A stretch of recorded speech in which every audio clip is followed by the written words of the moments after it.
Okay, let's start this again.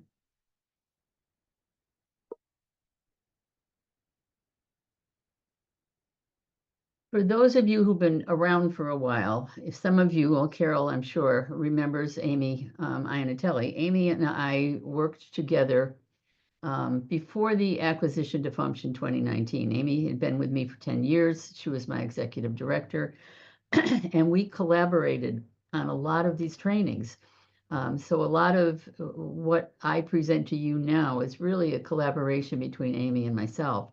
And the reason that we put this one together, the treatment protocol for working with families and child welfare, is that when we started Circle of Friends, the main purpose of Circle of Friends was to work with children and families in the child welfare system.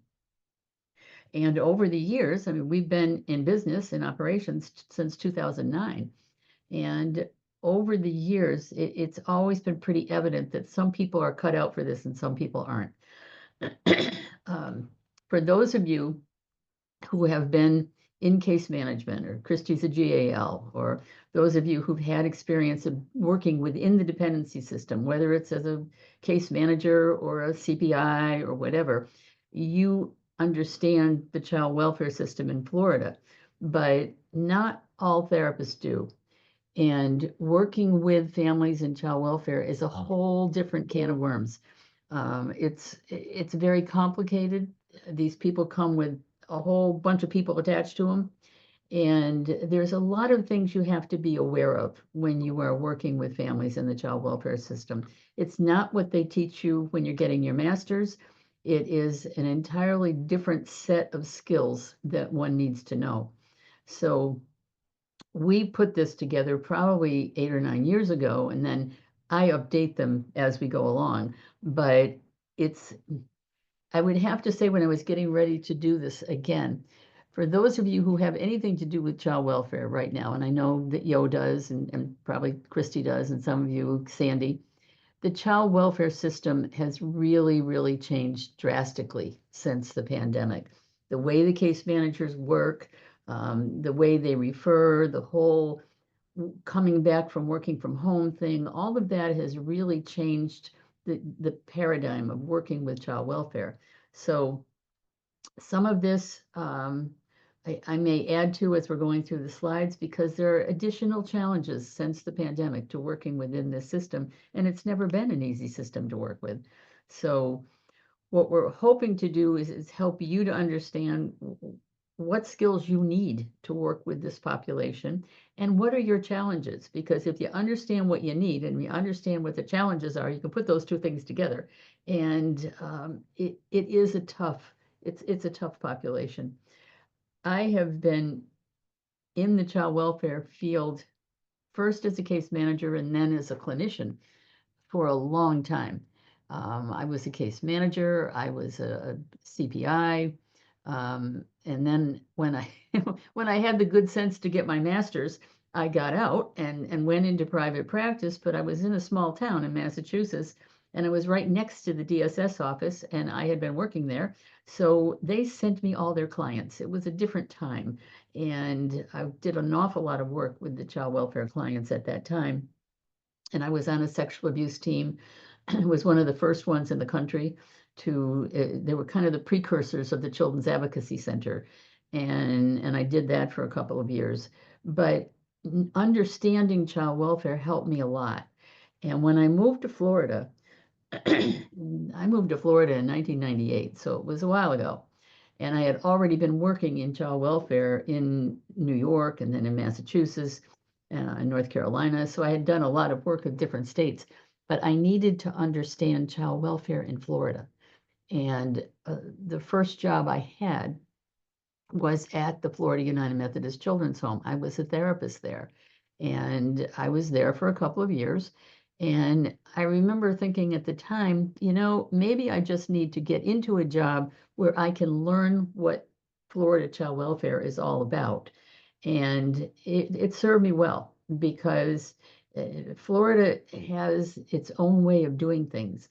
And believe it or not, it's probably one of the better child welfare systems in the country. Those of us who work with it don't really believe that, but it is known for being a fairly good child welfare system. But you have to understand it, and you have to understand the challenges that you're working with and the ethical issues that come along with all of this. So, needless to say, this is a pretty long training. We should be done by 12:30, but the reason I pushed all these to 12:30 is because this is a lot. So let's just look at why these kids are in the child welfare system. And we certainly, over the years, have seen this, that the three things that bring our families in are poverty, substance abuse, and domestic violence. I call it the trifecta. They almost all have some of this. We have very few clients in the child welfare system that don't come from some level of one of these three things. We have assessors here who do comprehensive behavioral health assessments, and I review them.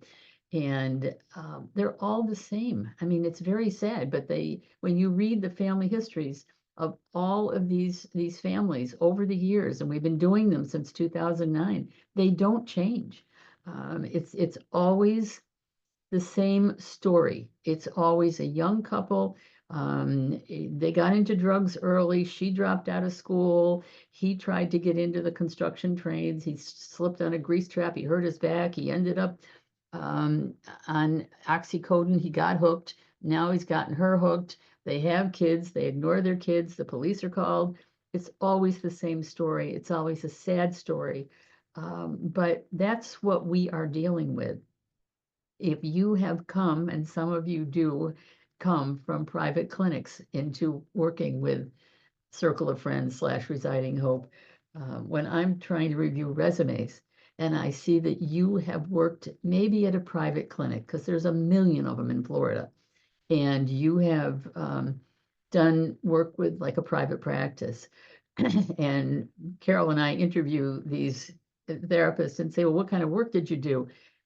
Being in a private clinic where a mother calls and says, my son is acting up, can you please see my son and stop his behaviors, does not prepare you for this. So that's why we talk about this stuff.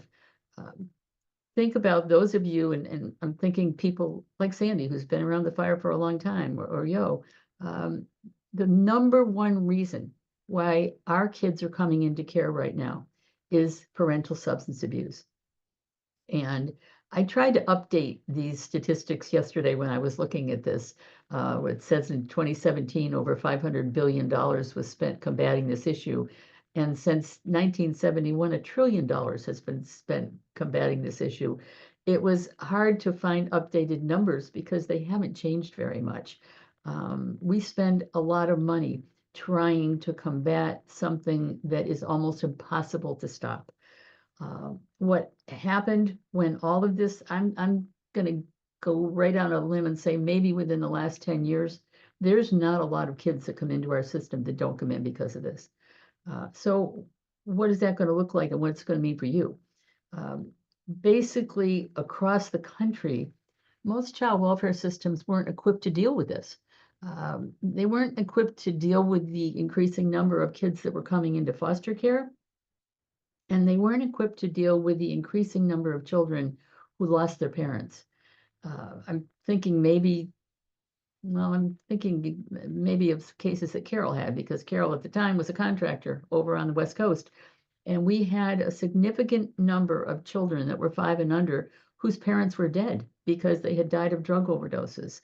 The fentanyl situation, all of that really exploded our system of care. And if you don't understand that, hold on, I gotta let somebody in. If you don't understand any of this, then it's going to be really hard for you to work with these families. Over the last couple of years, one of the trainings that we have presented has been about the whole opioid crisis, because the opioid crisis is particularly difficult. And just understanding what happens to people once they get addicted to opioids and why they can't get off the opioids no matter what they try is really something that we need to have awareness of.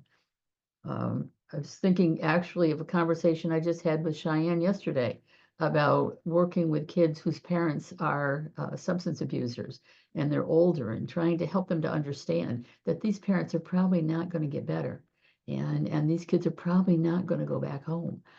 But if you don't understand that, you don't want to give your kids false hope. So when we think about this, when I say it's changed the child welfare paradigm, it really has, because I'm thinking back to my private practice, which was from the late 80s through the 90s, right before I moved to Florida. I was doing a lot of work with kids that was the DSS system in Massachusetts.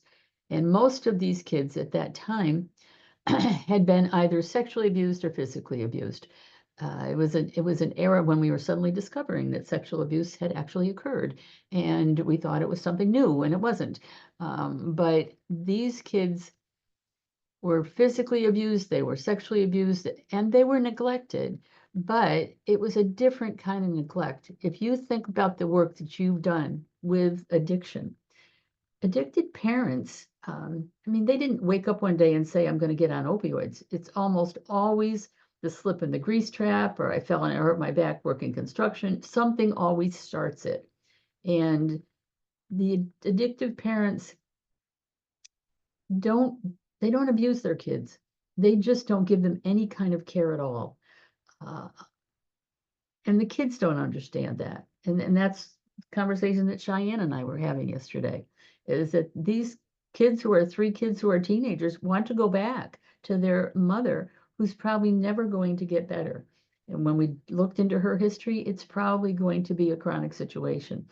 Um, we have another little guy right now that is barely 4 years old, who is now fortunately in a stable adoptive home, who had absolutely no care for the first 2 years of his life because his parents were addicted. This is a kid who's behind in speech. He's behind in his developmental milestones. He probably operates maybe on a 2-year-old level. Fortunately, he has wonderful adoptive parents who are right on board to try to get in there and fix this. But that's what we have to understand, that adoptive kids that are born to addicted parents, they don't get any care at all. At least if your father sexually abused you, your father knows that you're alive. But if your mother and father are both addicted, you're not going to get any care. It's a big point that we make when we work with our adoption families, because the adoptive families need to understand that.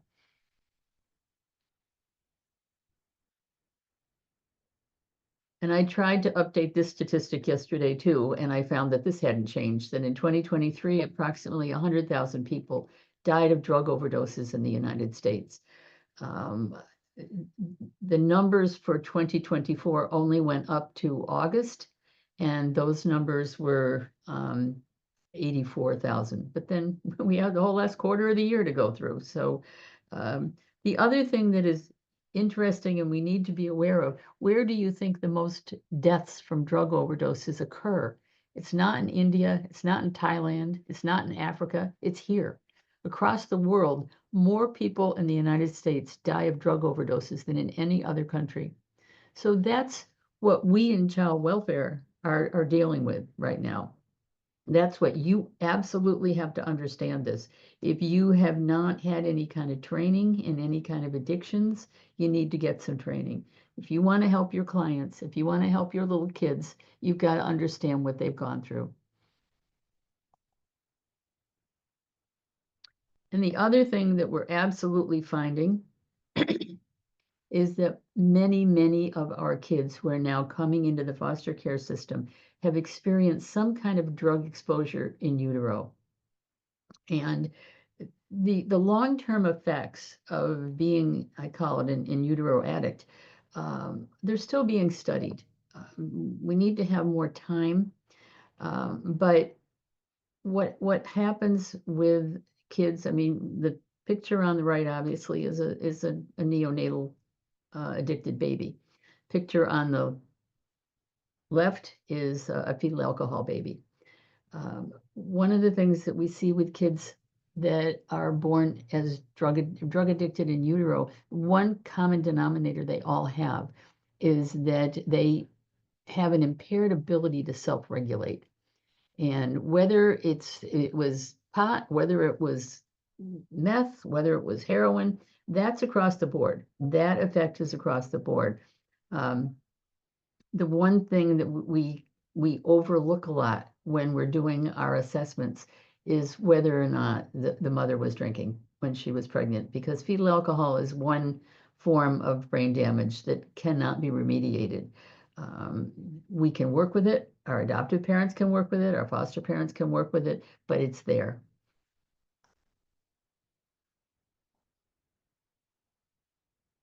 Hold on a second, I think I skipped a step.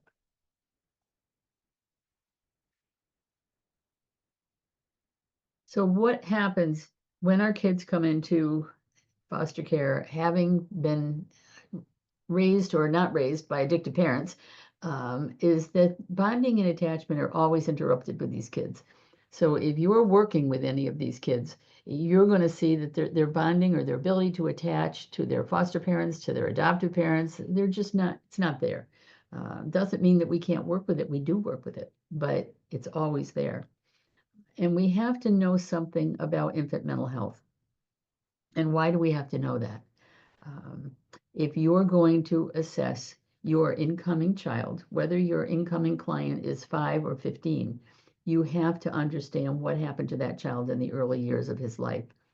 So our training in March is going to be all about infant mental health, all about the effects of trauma on children 5 and under. And if you are one of our therapists and you haven't gone to this training, I would urge you to come into it, because when we do our assessments, and when Carol and I work, Carol supervises all the therapists. When we work with our therapists trying to set up our treatment plan, we always try to go to the early years of a child's life. What exactly happened to impair the bonding, the attachment, and the development of kids before they came into foster care? And if you see me swatting at something, I have a little tiny bug that just keeps gunning in front of my eyes. So if I jump, I apologize. So what we're going to look at our primary tasks before we get into the challenges and the special needs and the things that you know. Our primary task is to look at the entire family that this child comes from and assess the traumatic impact on all the family members. Biological parents are often completely unaware of what has happened to their child, mostly because it's probably already happened to them. But we try to work with parents, but in most cases, it is not possible.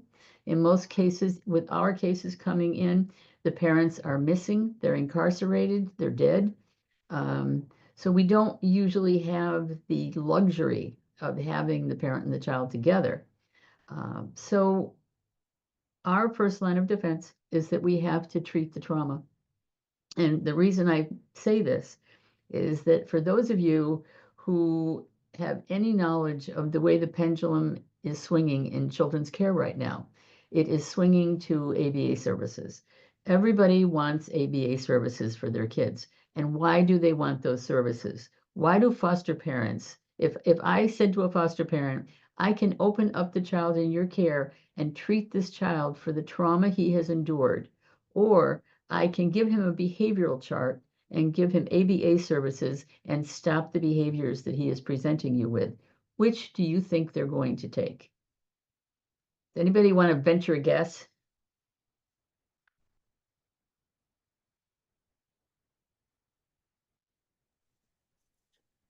They always want to adjust the ABA. behaviors. Yes, thank you, Danielle. They're always going to take the ABA services. And that's been the last couple of years, really. And, you know, pendulums swing in any field. And right now, and Carol and I talk about this all the time, because our primary customers are the community-based care agencies. And the things that they are most in tune to is the fact that the foster parents want these kids to behave. They don't want them to dump feces in front of their door. They don't want them to break things. They don't want them to spit at them. They don't want them to fight with them. They want these kids to behave. So when we offer trauma treatment, knowing that if we could treat the child's early trauma, the behaviors would disappear.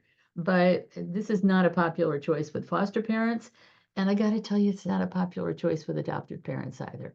So when we get into how we're doing this, a lot of what we do with adoptive parents is psychoeducation and trying to educate them as to why your child is doing the things that your child is doing, and it's based in early trauma. But it is not a popular choice. So let's just look briefly at what it takes to be a good child welfare therapist. Because yeah, I want you to be really good clinically. I do. I want you to know what you're doing. I want you to be grounded in theory. I want you to be all those things. But when you're working in child welfare, just think about who's on the child welfare kids, who's on their team. I mean, for one thing, they have a case manager, they have a case manager supervisor. Usually they have a GAL. There's often an attorney involved with this. There is a multidisciplinary team. There are all kinds of people that are on this kid's team that all want something from you. And they all want to tell you what to do. And usually it's not what you want to do, but this is a tough team that you're going to work with.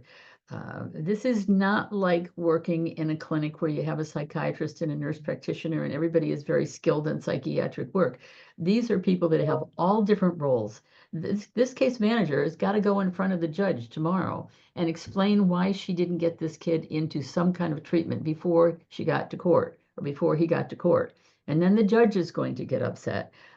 This is a whole different working relationship that you're going to have. And I think over the years, we have therapists that are absolutely wonderful understanding this.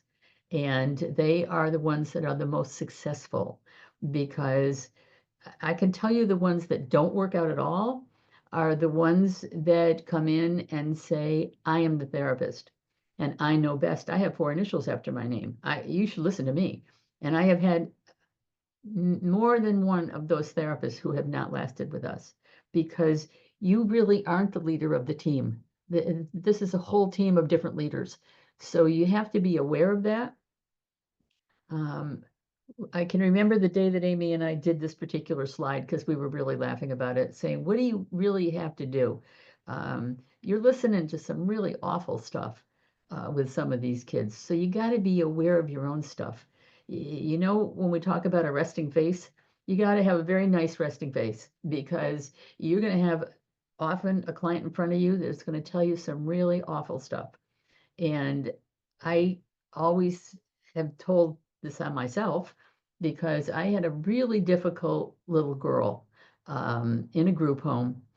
And I was new to Florida, so I wasn't used to some of the stuff that goes on in different states.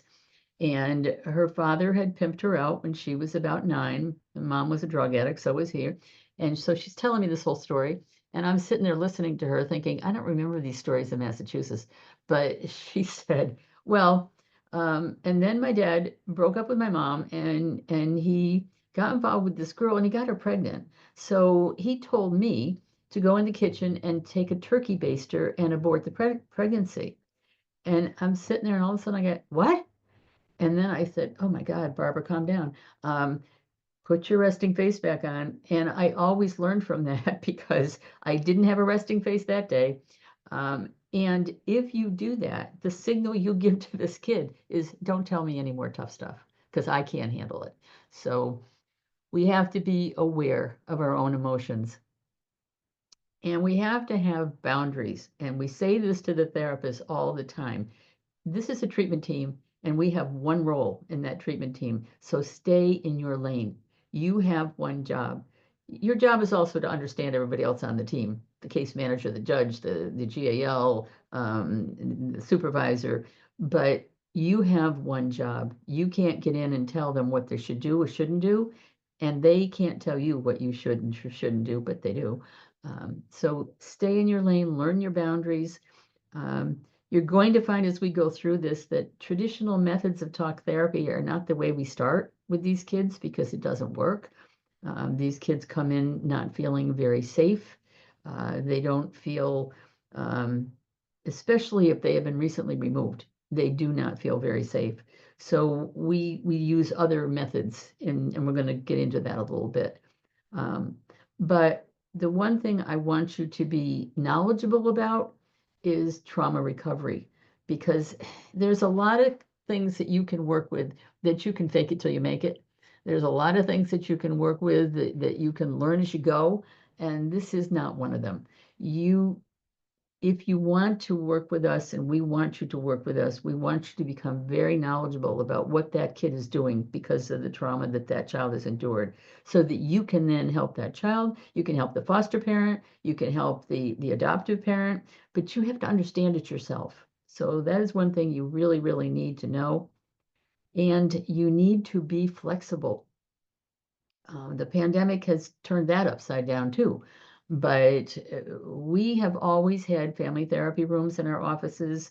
We have always let the therapists use them. We want the therapists to use them. But most of our work is mostly done in the home. And since the pandemic, that has been a challenge. We had to switch to telemedicine, which we did. But what we're finding now with our referrals is that they come in and they'll either say, oh yeah, telemedicine is fine. And then we call the client and the client says, no, I don't want that. I want you to come. Um, or you try to set up a meeting with the client in their home and they say, oh, just do them on camera. So we're kind of like half and half at this point in terms of whether they want you to come into the home or whether they want you to see the client on telemedicine. Now, for those of you who have done telemedicine, and I think most of you have, there are certain levels of trauma that are very difficult to address when you're sitting on a computer screen. For one thing, we all have trouble with our computers. And what do you not see when you're on telemedicine that you do see if somebody is sitting in front of you? Body language. Yeah, absolutely. You don't see the tapping of the foot. You don't see the eyes that are skittering all over the place. You don't see the hands that are making a lot of. You don't see them kind of looking away, or they turn off their screen. That was the biggest trick we had during the pandemic, is that the kids would turn off their screen or they would flip their camera so that you were either looking up their nose or you were looking at the ceiling, and trying to work with them that way is not easy. Or there are parents around that are on the other side going, shh, don't say that. Yes, that's exactly right. And that still happens, that you don't know who else is in the room with these Yeah. kids. So, and Yo's right, we had an awful lot of that. So, Barbara, can I just add, I actually have a client who refuses teletherapy. And I recently found out it was because during the COVID pandemic, she was too embarrassed to have her camera on because of everything that was going on in her house with her parents. And she didn't know like if her parents would be drunk on camera. So she actually has a fear of being on camera. well, and I thank you. Christy always has something interesting to add to these trainings. So, but I think that's absolutely true. I mean, you don't know where these kids are. And we had one group of four, they were little kids too, and all they had was a phone. So when the therapist they would all kind of scooch together on the couch and she'd hold up the phone and they'd hold up the phone. And she kept saying to me, I know there's something going on there, but I can't get at it because of what we're trying to do. Well, what it was that the paramour to the grandmother was molesting all of them. And we didn't know that until they got out of there, got back into the home. And then in the very first session, they spilled all that to the therapist, but she couldn't get at that on telemedicine. So that's kind of where we're yinging and yanging right now in terms of trying to provide clinical work. Um, and the last thing, when I say you can't be squeamish, if I was in a session and I saw a mouse, I would jump out the window. I wouldn't care if I was on the 13th floor. However, you can't be squeamish. You can't be afraid of things to go into people's houses. I mean, we're not talking about people that live like kings. So it's just something that you kind of have to get over. And let's face it, this is Florida. It's hot. So you get into some of these places and they smell, or they're smoking, and or the air conditioning isn't working, or whatever. These are difficult things that we're trying to deal with. We had one therapist who refused to go back to a family because she said there were snakes in the house. And when the supervisor tried to say, what do you mean there's snakes in the house? She said, well, there's snakes, they're in a cage. Well, it turned out that they were in a cage, they were in another room, they weren't roaming around the house. And she just, knowing that there was a cage with snakes was enough to finish her off. She would not go back. But, um, and I had one, it was a grandmother, I think. I was trying to do a CBHA assessment on her, and I was talking to her and I was trying to write at the same time. And I had an intern with me. I don't ever take interns, but for some reason, she was sitting there. And I could see the grandmother kept reaching down and swatting at something. And we got out into the car and I said, what was she swatting at? And she said, every time a cockroach went near your feet, she hit it with the broom to get rid of it. So I said, well, that's good. I'm glad I didn't look down. But there's just, you can't be squeamish to do this work. And if you are, it's okay. Just recognize that you just can't do this. We don't always make a fine point about the mice and the snakes and the dogs in the dirt, but you got to be aware that they're there.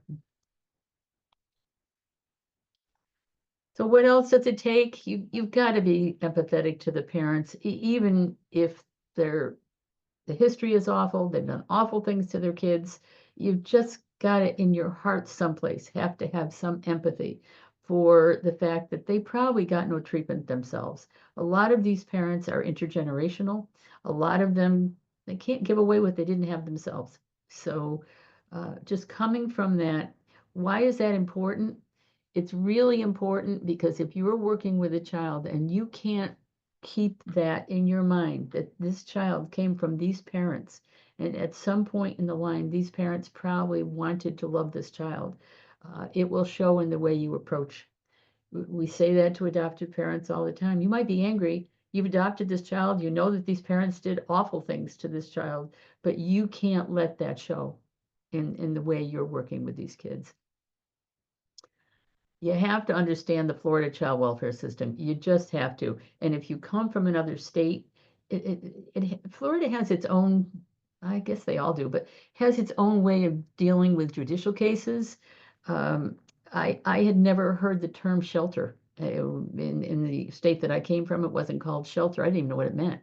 But I had to learn the whole child welfare system, what the judicial reviews were, what the concurrent case planning was. We have to understand what the case plan goals are.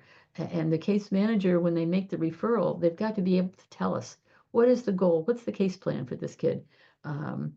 Because we all know that the whole 12 months to permanency deal in Florida is just a deal, and it never works out that way. But most of these kids, when you say, what's the goal? The case manager will say, well, it's reunification. Well, it's reunification until it isn't. So you have to be aware of that there's a concurrent case plan while you're trying to set this up.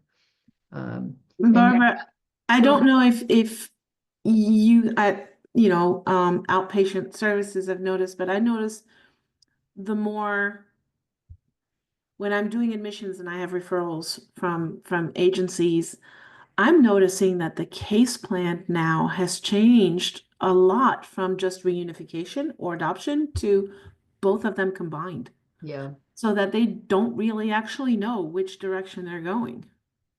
You're exactly right. That's what I mean about concurrent case plans. It's like, I'm Yeah. going to hedge my bets here because I don't think these people are going to make it. So I'll say reunification until it isn't.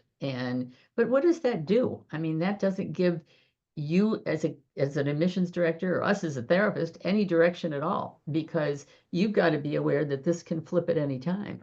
Well, and it really sets the kid up for failure because here we are, working with the child. Okay, we're working towards going home, and then all of a sudden, oh, all the work you've done was for nothing. Nothing. In their Yeah. eyes, is what they say.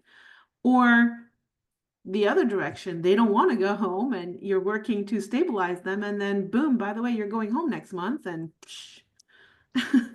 Well, Or you the know, or the case manager extends the case plan for reunification, even though the parents had a year to do it, and you know in your heart of hearts it's going to turn into adoption. Right. once you do it long enough, you do. You know which one, you know which way it's going to go. You know which way it's going to end up. But we're trying to work within this team, and everything that Christy and you are saying is exactly right. I This is not an indictment of the child welfare system in Florida. I don't think we're at a very good place right now in child welfare. But hey, I've been doing this for 45 years, and probably it hasn't been in a good place for 45 years. So we just got to keep hoping that it's going to get better. Um, but yeah, you have to understand kind of what Yo is saying, that when they say it's a concurrent case plan, that means there's no case plan. It's just, we're going to see which way the wind blows by the time we get up to a certain point. And it doesn't Sometimes help it's up anybody. to the therapist to kind of, Yeah. well, and the GAL, because most of the time what I find is we have to work together with the GAL to convince the case management sometimes. Well, and that's a whole other story. When we get into ethical challenges, the whole concept of a team that isn't really a team is difficult. And the team is often at odds with each other. We've certainly had situations where the foster parent and the case manager will team up against the GAL and the therapists. And I mean, this isn't a time to have a war, but it happens, and the children are the ones that suffer. So.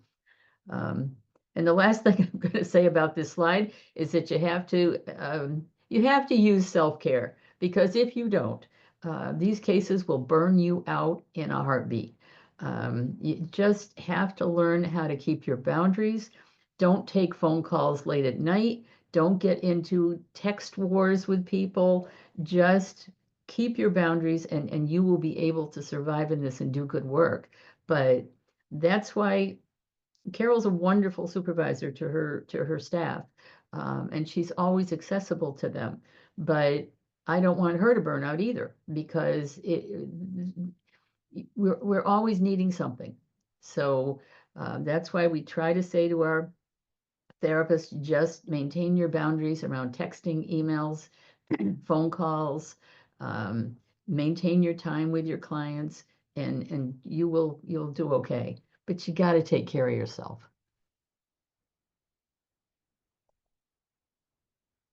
So what kind of treatment modalities are most effective with this population? And, we're not going to go into all of this, but when I say that we don't do a lot of talk therapy initially, unless you have older kids. I know Christy's got a lot of older kids, but most of our kids are little, and that is a spam call. So let me get rid of it. I always like it when they self announce that they're a spam call, so then you can get rid of them.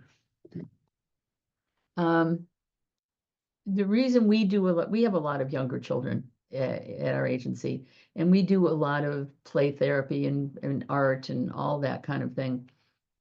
And I think maybe the April training, we're going to do some demonstrations of maybe sand tray art, the pictorial timeline. We picked a couple of things that we were going to do, and we're going to just demo them, because when the kids come in, the primary goal that the therapist has is to make them feel safe. And if you're young and if you have been removed, the removal is pretty traumatic. And you need to be able to feel calmer, and you need to be able to feel safe, and you need to be able to understand that this therapist is a good person for you. And I can't see Cheyenne right now, but I know she's on there someplace. Cheyenne has younger children, and she uses our play therapy room. And we talk about the things that she does in there, and it's kind of um, mostly indirect play therapy, but she kind of allows them in the first couple of times that they're in there. What would you like to play with? What in the room interests you? And let them do that. And I know that in talking to Cheyenne when she first started, she didn't think she was doing anything. But play is the way children communicate. So it's okay if that's what's happening. How else are you going to teach them that you're a good person that won't hurt them unless you can play with them and enjoy some time with them and let them feel safe. I mean, how would you feel if you were 5 years old and the therapist sat down and said, "Tell me about your removal, honey"? I mean, that's not going to work. So almost all of these things work. It just depends on the order in which you try to use them. All the parent-child relationship therapies are helpful. We don't have anybody on our staff that is trained in child-parent psychotherapy. Most of our therapists are trained in doing any kind of family therapy. But if you're trying, especially because we do so much adoption work, we are always trying to make the adoptive parent and the adoptive child align together. And in the early days of an adoption, that does not happen easily. So we do a lot of family play or filial therapy. As you get your kids into understanding that you're safe, you can move into the cognitive therapies. If it's age appropriate, you can certainly use any of the things that are listed here. But the bottom line is that there's really not much that you can do that's wrong. So as therapists, especially if you're a new therapist, you have to trust your instincts. You have to trust that you are doing the right thing for some of these kids. The last group here, you have to have specialized training in. EMDR is a wonderful technique, but it is just a technique. It's just something that you can use. And the easiest way we explain EMDR is to say that you're taking the trauma memory that's locked here in the amygdala and moving it over here so that they can access it, think about it, talk about it. But it's a great technique if you get training in it. As appropriate, use it.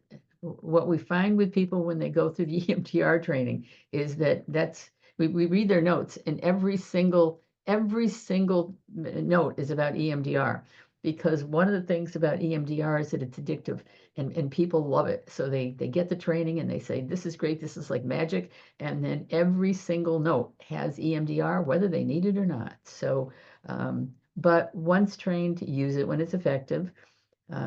I really have to get brain spotting out of here because I don't understand what brain spotting is. It's a very neurological technique, and I sat through 6 hours of a training on it, and I don't know any more about it now than I knew when I started. So hypnosis is a wonderful way to use a specific certification. And in Florida, you cannot do hypnosis unless you go through a certification process. So just be aware of that. The emotional freedom technique is just a tapping, and it's honestly one of the things that we have a little on our playlist on our YouTube channel. We have a couple of little videos about emotional freedom technique and tapping, and it's kind of a thing that we use with the little kids because they think it's funny, but it's easy to use. It's where you tap on the acupuncture points and say, "I'm okay, you're okay," whatever one says. But the kids think it's funny and they like to use it.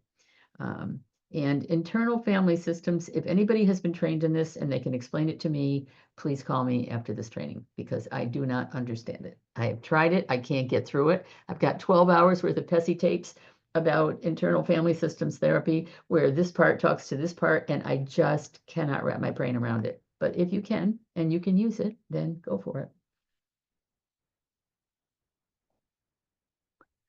So I'm going to keep my eye on the time here. Core competencies that you need to treat the child welfare client. And that's why we set up our training calendar here at Circle of Friends the way we do year after year after year, that we want you to have all of these competencies in order to treat these clients. And the absolute first thing you have to have is understanding the impact of trauma on the child's developing brain. That is the very first training that we do in January. It's called Working with the Maltreated Child, the Impact of Trauma on the Child's Brain. If you have been traumatized in the first couple of years of your life, you have had your bonding and attachment interrupted, your developmental milestones have been interrupted. There's a lot of very specific things that happen to a child when they do not have the necessary brain development. The good news is that we can fix it, but the bad news is that it happens. And we always have to explain that to our adoptive parents, to our foster parents, that this child might be 12, but this child had a really horrible first 5 years of life. He was removed 3 times. He was physically abused. He was neglected. He was born substance exposed, anything that had happened. Parents were both drug addicts. So this child might be 12 chronologically, but this child isn't going to act 12. So the impact of trauma on the child's brain is something you have to get skilled in. And again, that's why we do these trainings. The principles of infant mental health, we have to understand how those events affected that child. And they do. Thinking of Cheyenne's little client who just turned 4, he's absolutely affected by the first couple of years of his life. And is he catching up? And are his adoptive parents helping him to catch up? They really are. But he absolutely had a very bad start to his life. And I'm going to venture a guess that if you look at any of the clients that you are working with, thinking specifically of Yo, who does admissions to Florida United Methodist, by the time these kids get to the group homes, they're older. And we're looking at all of the damage that has been done to them over the years. But almost always, when we go back, we see that the first 3 to 5 years of their life were pretty rough. And we're trying to deal with all the things that piled on this kid since then. Barbara, I just want to say I still get shocked when I have like a 14-year-old whose first memory is from when they're 1 or 2 years old watching their parents fight. Because I think about my first memory, it's around age like 4, right? Right. But when it's traumatic like that, the fact that they can remember these things that young, it's still a shock to me. And on the Yeah, opposite that's spectrum, interesting what Christy is saying, because we do see that. The other thing that we see with kids when you're saying, how could they remember that? Is that in general, if they have been raised in that kind of chaos and that kind of violence, sometimes they can't always sort out when it actually happened, but they know that it was there. And the other thing is that your siblings give you those memories too. The older kids will say, mom and dad were always fighting, and she was always going after him with a knife, and that was our reality. But whether they remember it, which they may, or whether they don't actually remember it, it's their reality. They know that that's the way they were raised. They know that that's what happened to them, and we that also absolutely affects their ability. we also have the kids that don't remember, but their body remembers. Right. Exactly. Yeah, that's where the EMDR can come in. It can be helpful. But I think what Yo is talking about is I've been in and out of FUMSH for a long time, and every time I come back, I am amazed at how much more damaged these kids are than they were the last time I happened to be over there. And just kind of in the way they're reacting and their trauma triggers and the intensity of their trauma triggers. It's amazing to me how these kids survive it all.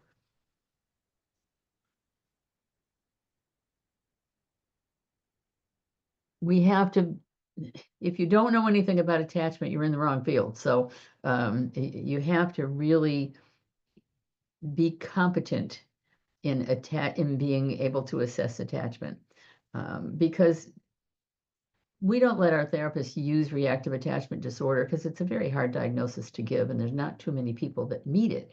However, we don't have any kids here, and I doubt that you've got any kids at FUMSH that don't have disordered attachment. They all have disordered attachment. There's always some impact on the ability to attach to loving, caring adults. And it makes it difficult because kids come into foster care or they get into the group home system and they get moved around a lot. Or the group home system is still set up with shift workers or people that are coming and going. So you might have a set of house parents that are absolutely nurturing and wonderful for 1 week, and the next week they're entirely different. So kids who come into this with a disordered attachment sometimes aren't well served by our system of care. What else do we need to know? We absolutely need to know the impact of addiction on everybody in the family unit. So, we have a training once a month, but all of these trainings are on our YouTube channel. With the internet now, you can find resources for anything. So if this hasn't been your family history, if you were lucky enough to be raised in a family that didn't have any of this stuff, and you just feel like you're not really grounded, just get some training for yourself. Understand it. Your kids will teach it to you, but try to understand it. We haven't done the 10 core principles of trauma treatment in a couple of years. I have this up here because we used to do it every year. The 10 core competencies of working with trauma are Eric Gentry and Richard Roten. And we encouraged for several years our therapists to come to the training. It's a long training, it's 2 whole days. And once you do it, you can become a certified, I always get the words mixed up, a certified clinical trauma professional. It can be a CCTP. And if you are lucky enough to be able to avail yourself of that training, this is a really great training and teaches you all about how to do the trauma narrative. There's all kinds of ways of doing the trauma narrative that don't involve sitting down and making the kid tell you the story. So we encourage people to get that. And as I said, we haven't done it. Why did we not do it last year, Carol? I don't think we had enough people signed up for it, right? We did it last year because I did it. You did it? We did it last year? I Yeah. think it was a hurricane gotten That's right. Yeah, there was. for it, but the hurricanes. That's right. We had some Please Florida feel free weather to do it issues. again, Barbara. Oh, maybe I did it in 2023 when I first started. That might be it. I think you did. Yeah. And at one point, actually, I had everybody over at all the therapists who are now gone, over Yeah. at trained in that. But it's a really, really good training. So we might look at that. Usually we do it at the end of the year because you kind of need to go through all this other stuff before you're kind of sophisticated enough to understand what these guys are talking about. But they're really, really excellent.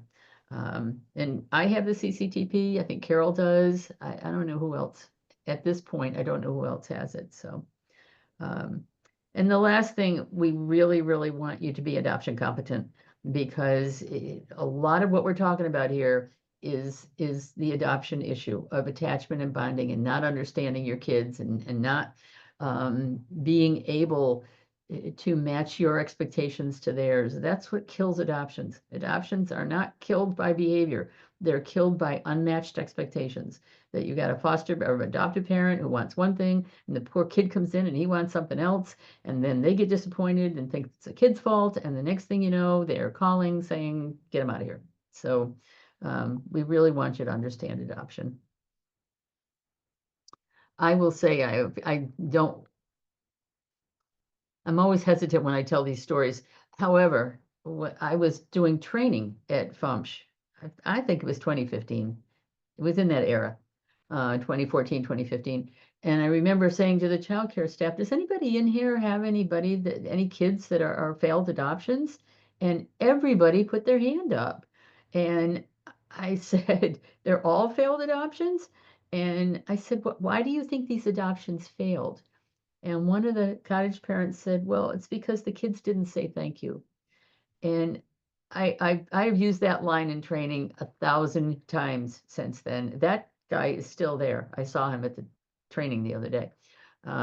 But no, they didn't say thank you. And it's so simplistic the way he said it, because that's exactly what happens. That adoptive parents want these kids to love them. They're hardwired to love these kids when they come in. They want these kids to come to them. They want these kids to say thank you. And they don't say thank you right away. So our big thing when we work with our adoptive families is kind of getting around that thank you right away, that they're not going to say thank you right away. I But think, can I add a comment in there?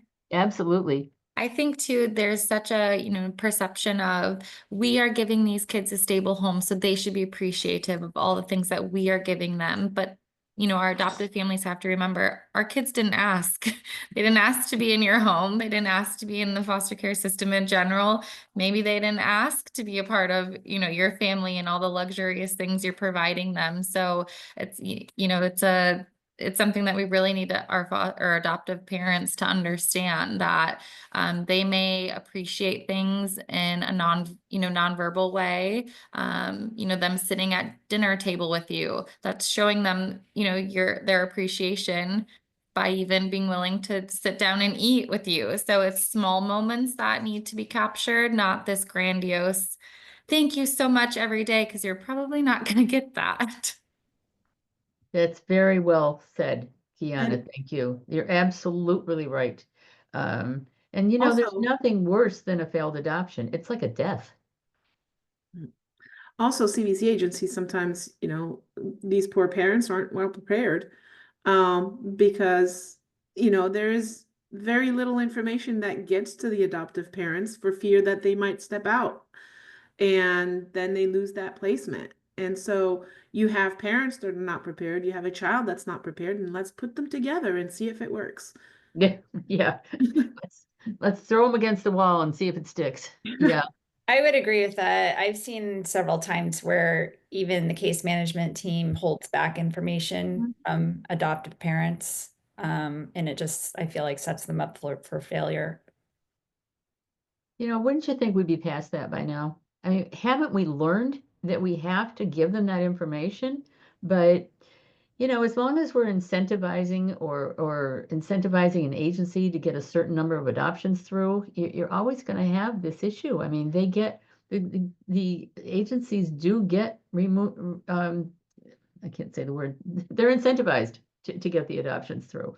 So we always have this thing as you get up to your fiscal year that we find that the adoptions are getting rushed and rushed and rushed. And we're as therapists saying, slow this down, just slow this down. They're not ready yet, but they want to get it in and they want to get the adoption on the books before June 30th. So The other part of that too is the case management, when they find somebody that's wanting to adopt, but then they don't go through the training process because they don't have enough time to devote to that training. So they put them on an expedited training and it never works well.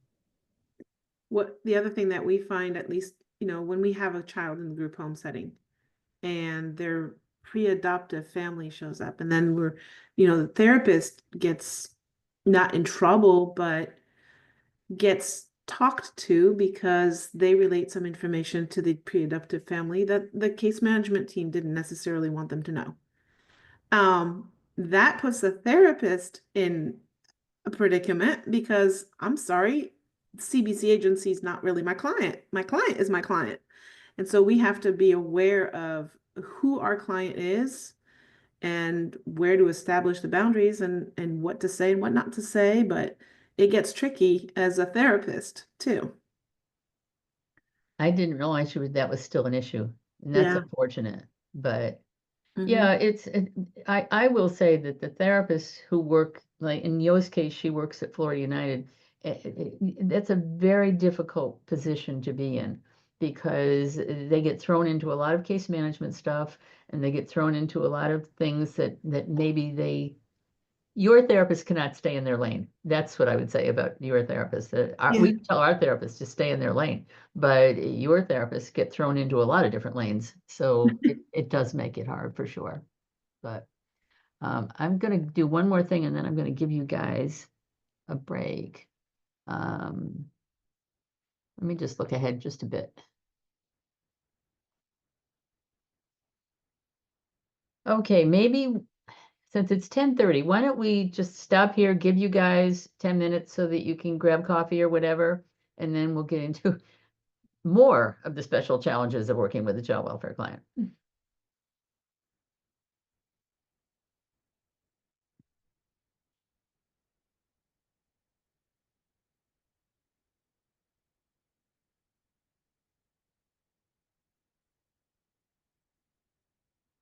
Yo, it does not sound like much has changed.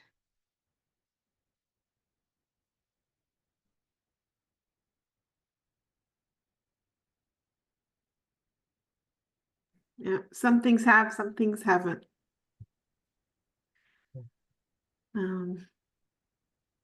That's the way it rolls.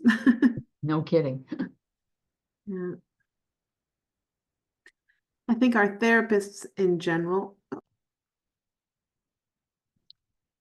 Okay, now mind what you say, because the recording is back on.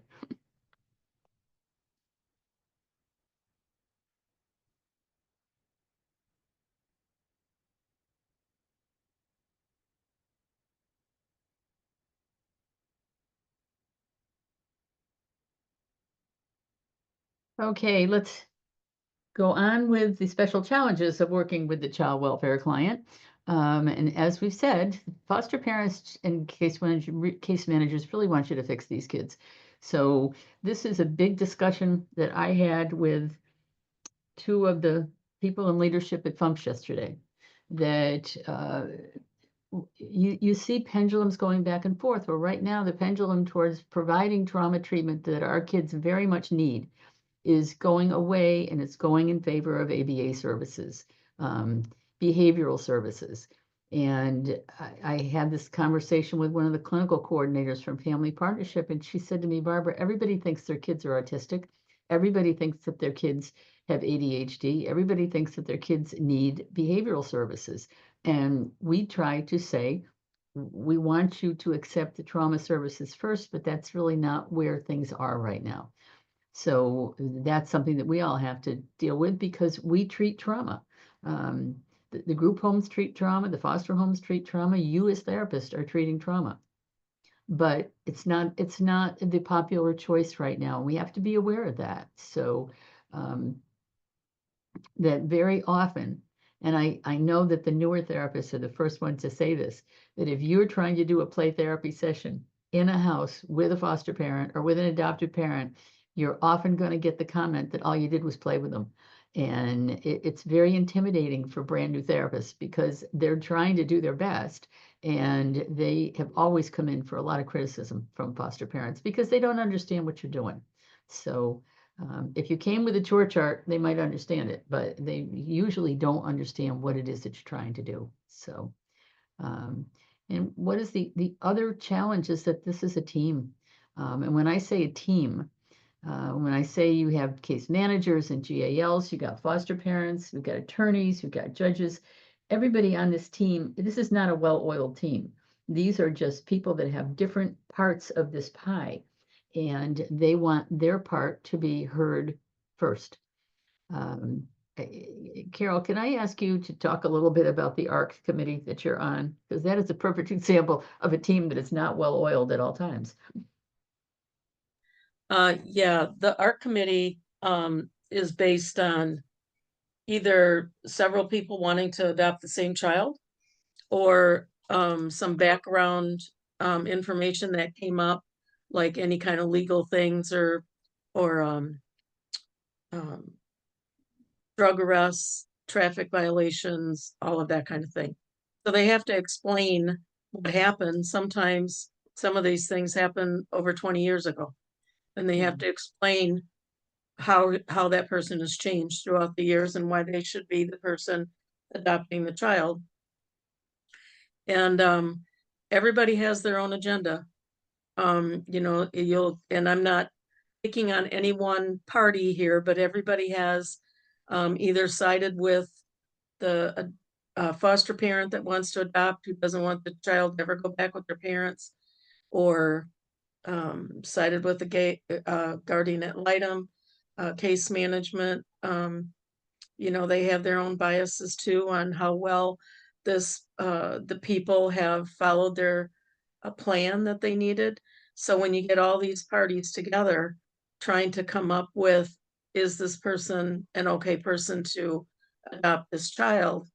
It becomes quite an extensive research into that person's life, and just a lot of, you know, really thinking, where's the best place for this child? There isn't any place that's going to be perfectly ideal, but we just have to pick what we feel would be in the best interest of the child. One example most recently that I had was there was a family that wanted to adopt some children, and they were all needing quite severe medical attention.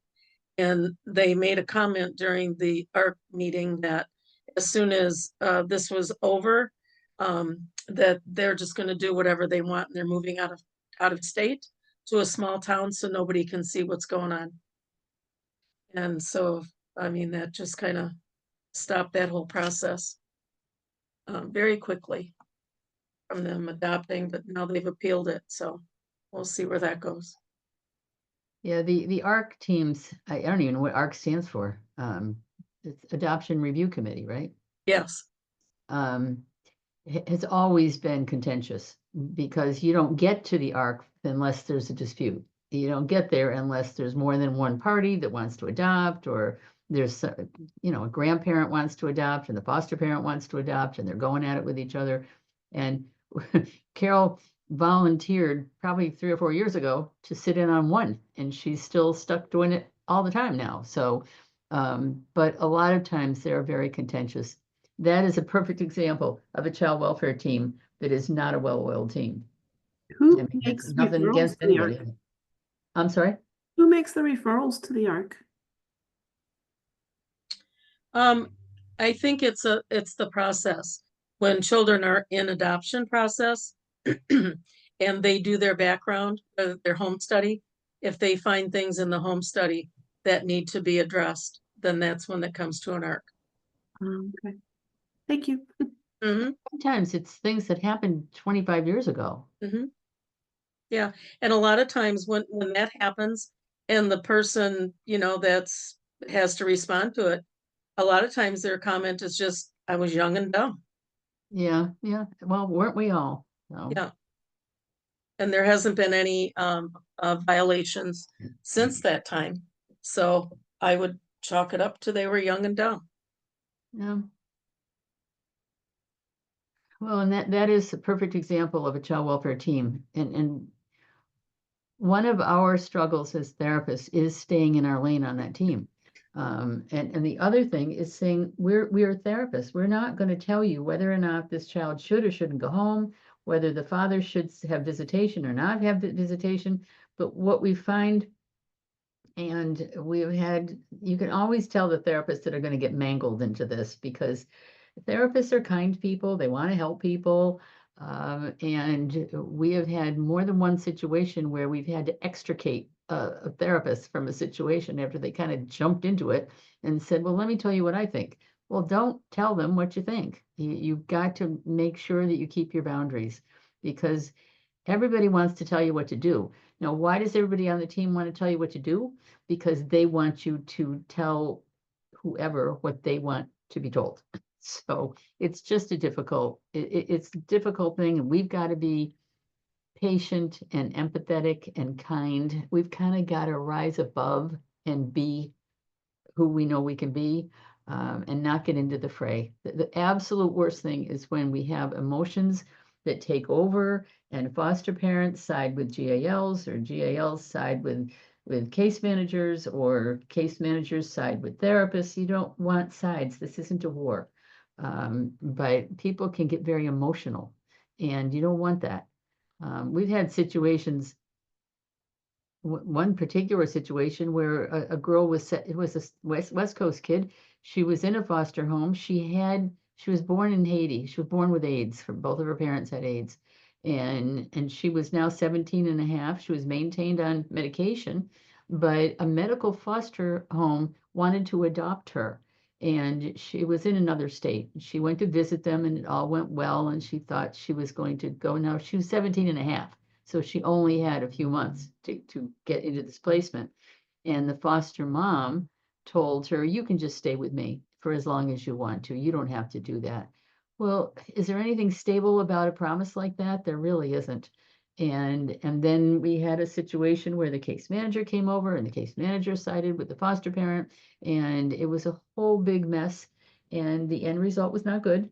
And the girl did not go with the medical foster home. And I don't know what happened after that. I know that she stayed with a foster home. There are a lot of very well-meaning foster parents that will say, you can stay with me after you're 18, but they're under no moral or legal obligation to do that. So it was just one of those things where that the team had differing ideas, and sometimes the loudest voice wins. So if you're going to be on the team, understand what your role is. And I got to get rid of those two little people because I didn't realize when I put that graphic up there that they moved around. So sometimes you got to watch the pictures you pick. So what are some of the other challenges? We don't usually have any parents. They're very often that we have to fill in the blanks about why this kid came into care. You can get a little bit out of the CBHA. Sometimes you can get something out of the CBHA, but sometimes you can't. The assessor only has 21 days to do this, and it sounds like a lot, but it really isn't. And you've got to collate a whole lot of history. Well, where are you getting that history from? You're getting the history for the CBHA from the case management file. So the case management file may or may not be accurate. We also get information for those from relatives. And do you think any relative is going to be an unbiased reporter on what their mother, sister, father did? They're not. So we have to really try to figure out what's happened here without accurate information. And for our therapists, and I can tell you that we try very hard to avoid this, but we get referrals here where the case manager might just say child needs counseling. Well, that doesn't help us very much. And then Angie will try to go back and get more information. But we have had a lot of therapists who have had to start therapy with a client without having any information at all. And then trying to, you've got 20 days to do an assessment. You've got 30 days to get your treatment plan done, but you want it to be right.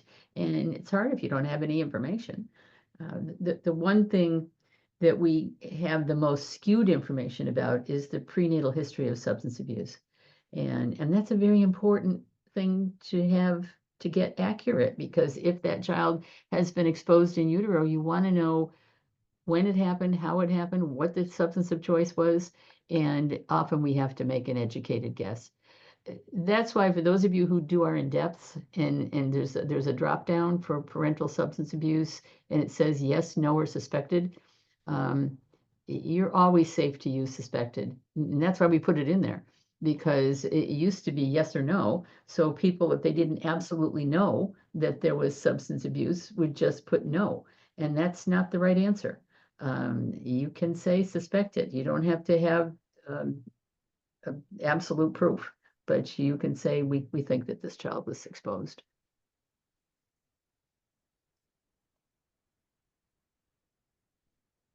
And lastly, we have our judges, and our judges make decisions in good faith. The case managers have to go by what the judge says. You don't. So a lot of times the therapists will call Carol or myself and say, well, I have a court order to do something. You're not court ordered to do anything. You are working with someone who may be under a court order, and that would be the case manager. But a lot of times the case managers throw that court ordered thing around at us because they're trying to get you to do something. And then we have to sort out what is the court order. We never get them. So if we don't see what's in writing, how are we going to know what it is? And who is court ordered? I mean, you do understand this. You are not court ordered to do anything. The case manager who stood in front of the judge and took the judge's heat is the one who's being court ordered to do something, because the case manager works for the community-based care, and the case manager is the child's official guardian. You are the therapist, so you don't have to do that. We right now don't seem to have any judges that are kind of going off in wacky directions. I don't know so much about the West Coast, but I haven't heard anything about that for a while. So I'm thinking that whoever you have on the bench over there must be somewhat grounded. We have gone through periods where judges have made orders, and the case manager has come back, and those orders are really counterproductive to what we're trying to do. Visitation is a big one.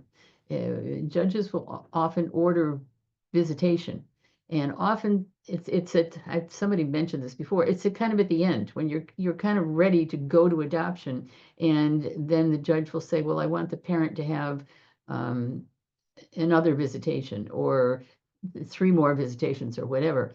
Well, a lot of times what they're really trying to do is gather information for a termination. And that isn't always in the child's best interest. but we have to try to work around decisions that judges make. The other thing that you absolutely, and it's not on this slide, but you have to be very careful about what attorneys ask you to do. We have a contract with Children's Legal Services. They are kind of on our side. So if they subpoena us, it's because they want us to work with them. But if you get a subpoena from a private attorneys don't always know the rules of this game.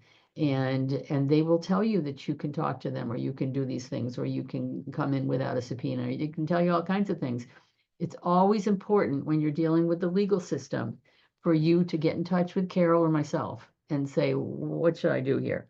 Because if there's anything that's going to tangle you up, it's going to be a private attorney who's just trying to do the best he can or she can for her client. So you just have to be very careful about that. And lastly, we are not the decider on these cases. And how many times have you had a case manager say, the judge wants to know what the therapist thinks? The judge wants to know if the therapist thinks that the child should go home, if the child should have visitation, if the child should have unsupervised visitation. Let's hear what the therapist thinks. I don't want any of you to be put in that position.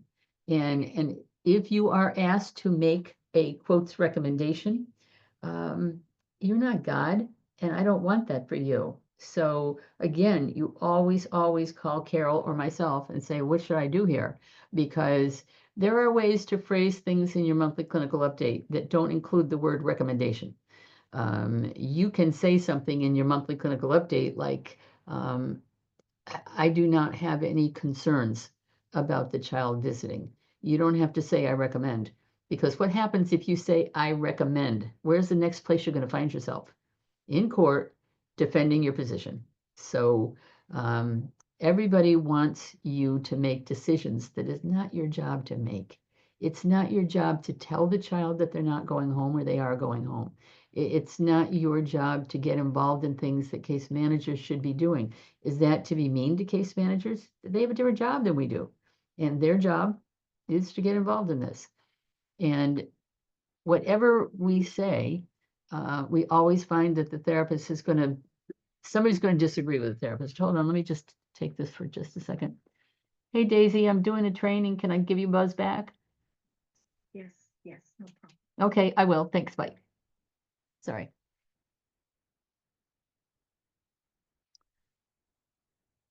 All right, so we've gone through the challenges. We know it's tough. So where are we going to start, and how do you, this is specifically for therapists, how are you going to tailor your treatment to the child welfare client? The way we have set this up basically for our therapists is that you have 4 steps here. You're going to assess, very first thing you're going to do is assess the client for safety and trauma needs, and then you're going to develop your treatment plan goals around whatever has happened to this child.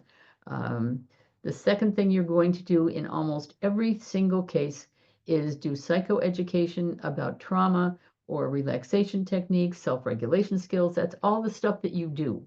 It's the bubble breathing, it's the bilateral tapping, it's the play therapy, it's the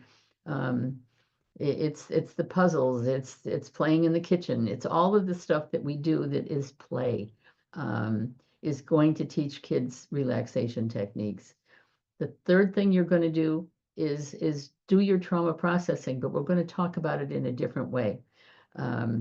Because, and again, if you get into if you do the Gentry training, the 10 core competencies training, Eric Gentry says about 1,000 times in that training, you cannot perceive threat in a relaxed body. He always preaches relaxation paired with trauma processing, because if you're triggered, if your fright symptoms are activated, you're not going to be able to process things, because once you're fired up, you lose the ability to think here. So we're going to do assessment, psychoeducation, trauma processing, and then termination. Hopefully we get to successful termination. That's what we're all trying to do. So Barbara, there's a message in the chat. what I can't see the chat. Can you tell me what it is? Okay. Sandra posted that if you don't receive information regarding a child's situation from case management, the therapist can always contact the guardian ad litem office for information and assistance. Thank you, Sandy. That's absolutely true. Our Seminole GAL's office is a wonderful partner to us. I don't know that we've ever had the ability to develop the kind of relationship in other areas that we have with Sandy's GAL's office. But I mean, in general, you can do it. I just find that Sandy's group is going to be a lot more cooperative about helping us and getting things for us. And that's where the team works. The team works if you know each other, if you respect each other, and you say, let's try to work together. So thank you, Sandy, for that. Of course. Yeah, Carol, I can't see the chat, so you need to keep an eye on that for me. I Okay. would say just on that topic, it would be nice if the gal contact information was included in the referrals, because it's not there, you know, and sometimes we're kind of set, like, do you have a gal? We don't, you know, we assume they all have them assigned, but some of the kids don't know who their gals are. You know, if they're in a group home situation, it's just a little, sometimes it can be difficult to get that. Yeah, that's a good point, because we have Christy on the West Coast, but we don't have as much of a presence with the office as we do over here. So so you're talking about our referral form that we should include, if they have that information, we should include it on our referral form? Yes. I agree. I think because I've had to talk to a gal over here with one of my clients and I wasn't even sure how to proceed. I would say if it's Seminole, and I can only speak for Seminole, that if you call and if you get through to me, then I can certainly make sure that the assigned volunteer and the supervisor on that case contact you. Was it a Seminole case, Cheyenne? Was it a Seminole case or no? It's Volusia. Oh, Volusia.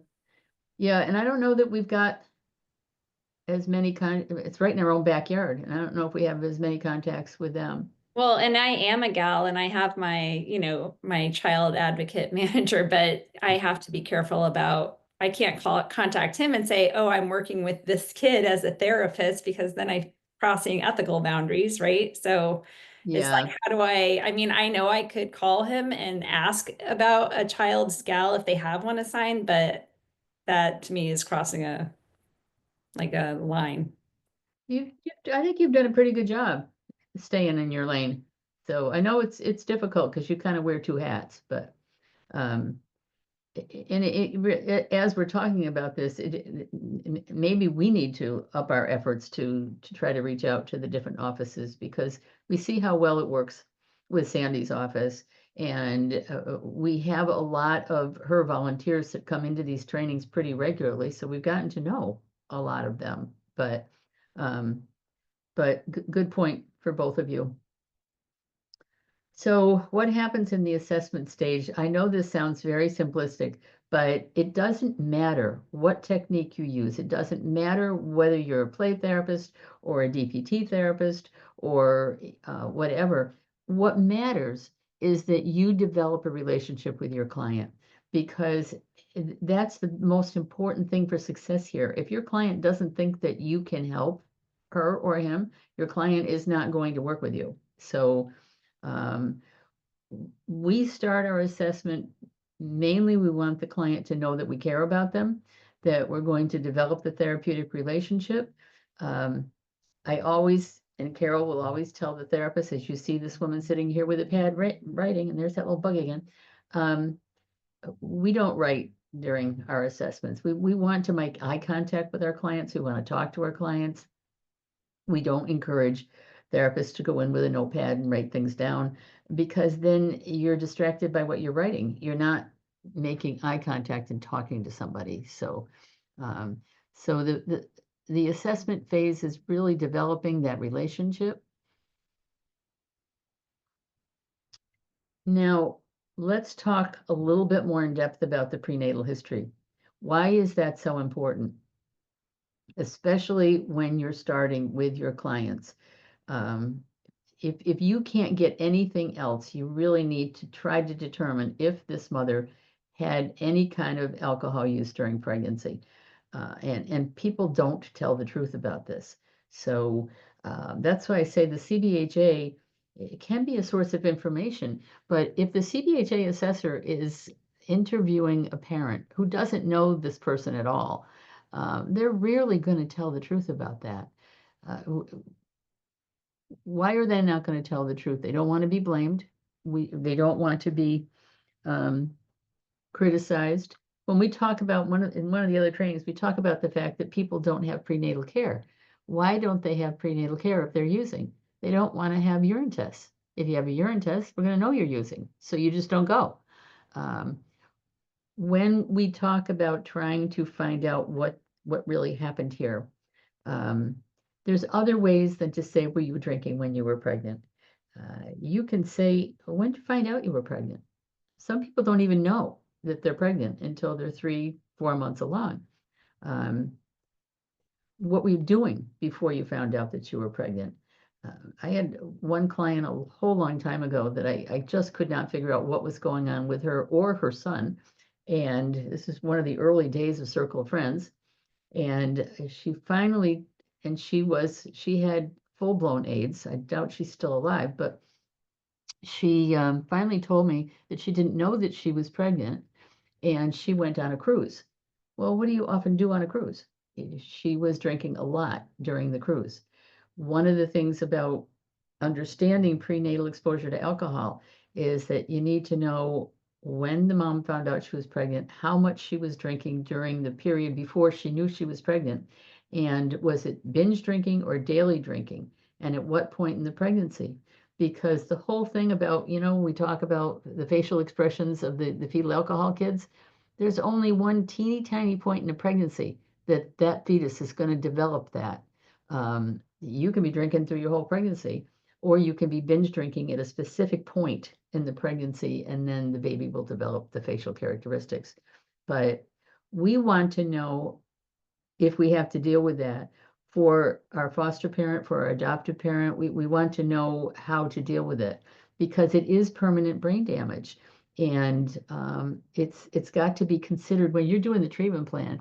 If you have a kid that has any kind of cognitive distortions or any kind of cognitive deficits, you need to know that. You can't set up somebody with a treatment plan that they can't do developmentally. When Carol and I were developing the training calendar for this year, one of the ones that we put up kind of towards the end, I think, was the difference between autism spectrum disorder and fetal alcohol spectrum disorder. And I went to a couple of trainings on that at the summit. It was interesting that statistically, what did they say? 1 in 20 pregnancies have some kind of fetal alcohol disorder. 1 in 50 pregnancies have autism spectrum disorder. Well, where are we facing all of our energy and all of our research, and everything is on autism spectrum disorder. It's not on fetal alcohol. And the other thing that was brought up in both of these seminars, which makes sense to me, is that the statistics are skewed, because more African American women are reported as having been drinking during pregnancy. Why is that? Is that because there's more African American women that drink during pregnancy? Or is it because white women aren't asked the question? And it's usually because white women aren't asked the question, so we don't have accurate information. But I've been talking about fetal alcohol for as long as I've run Circle of Friends, and it continues to be one of the most unassessed sections of our assessment. So it's really an important area for you all to get into during your assessment. And what else are we looking at? We're looking at what happened to the child during the first 3 years of life. And I'm going to say explore that regardless of how old these kids are when they come in. Next month, we're going to do infant mental health, and we're going to do the DC 0 to 5 manual. The DC 0 to 5 manual is the latest infant mental health manual, and it has 5 axes. And the 5 axes can give you a lot of information, but axis 4 in the DC, if you have a manual, the DC 0 to 5 manual and look at Access 4, it has a checklist of all of the stressors experienced by a young child, the age it happened, how long it happened, how severe it was. And you can just go through, regardless of how old your kid is, and say, oh, at 2, he was removed. At 3, he was sent back to his mother, and his mother was a drug addict. At 4, he was removed again.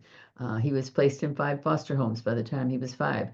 All of those, poverty, substance abuse, moving around, any kind of environmental disasters, any kind of health disasters, all of those are in Access 4. And you can just open it up and look at your new client who is 15 and go through and go, oh my God, all those things happened to this kid. Because early trauma is going to be your greatest predictor for what's going on in the future. And that's why, just to go back to Yo and her admissions issues again, by the time a kid is 11 or 12 or 13, he's had the first 5 years of life pounded into him, and then he's got another 7 or 8 of everything that's happened to him since then that is just piled on and piled on and piled on. And by the time these kids end up in foster care or group care, there's so much to unpack, and there's so much to do to try to remediate for these kids. If we don't understand everything that they're dealing with developmentally, trauma-wise, we're not going to be doing them any service if we start with them on the day we start with them. We have to understand their history.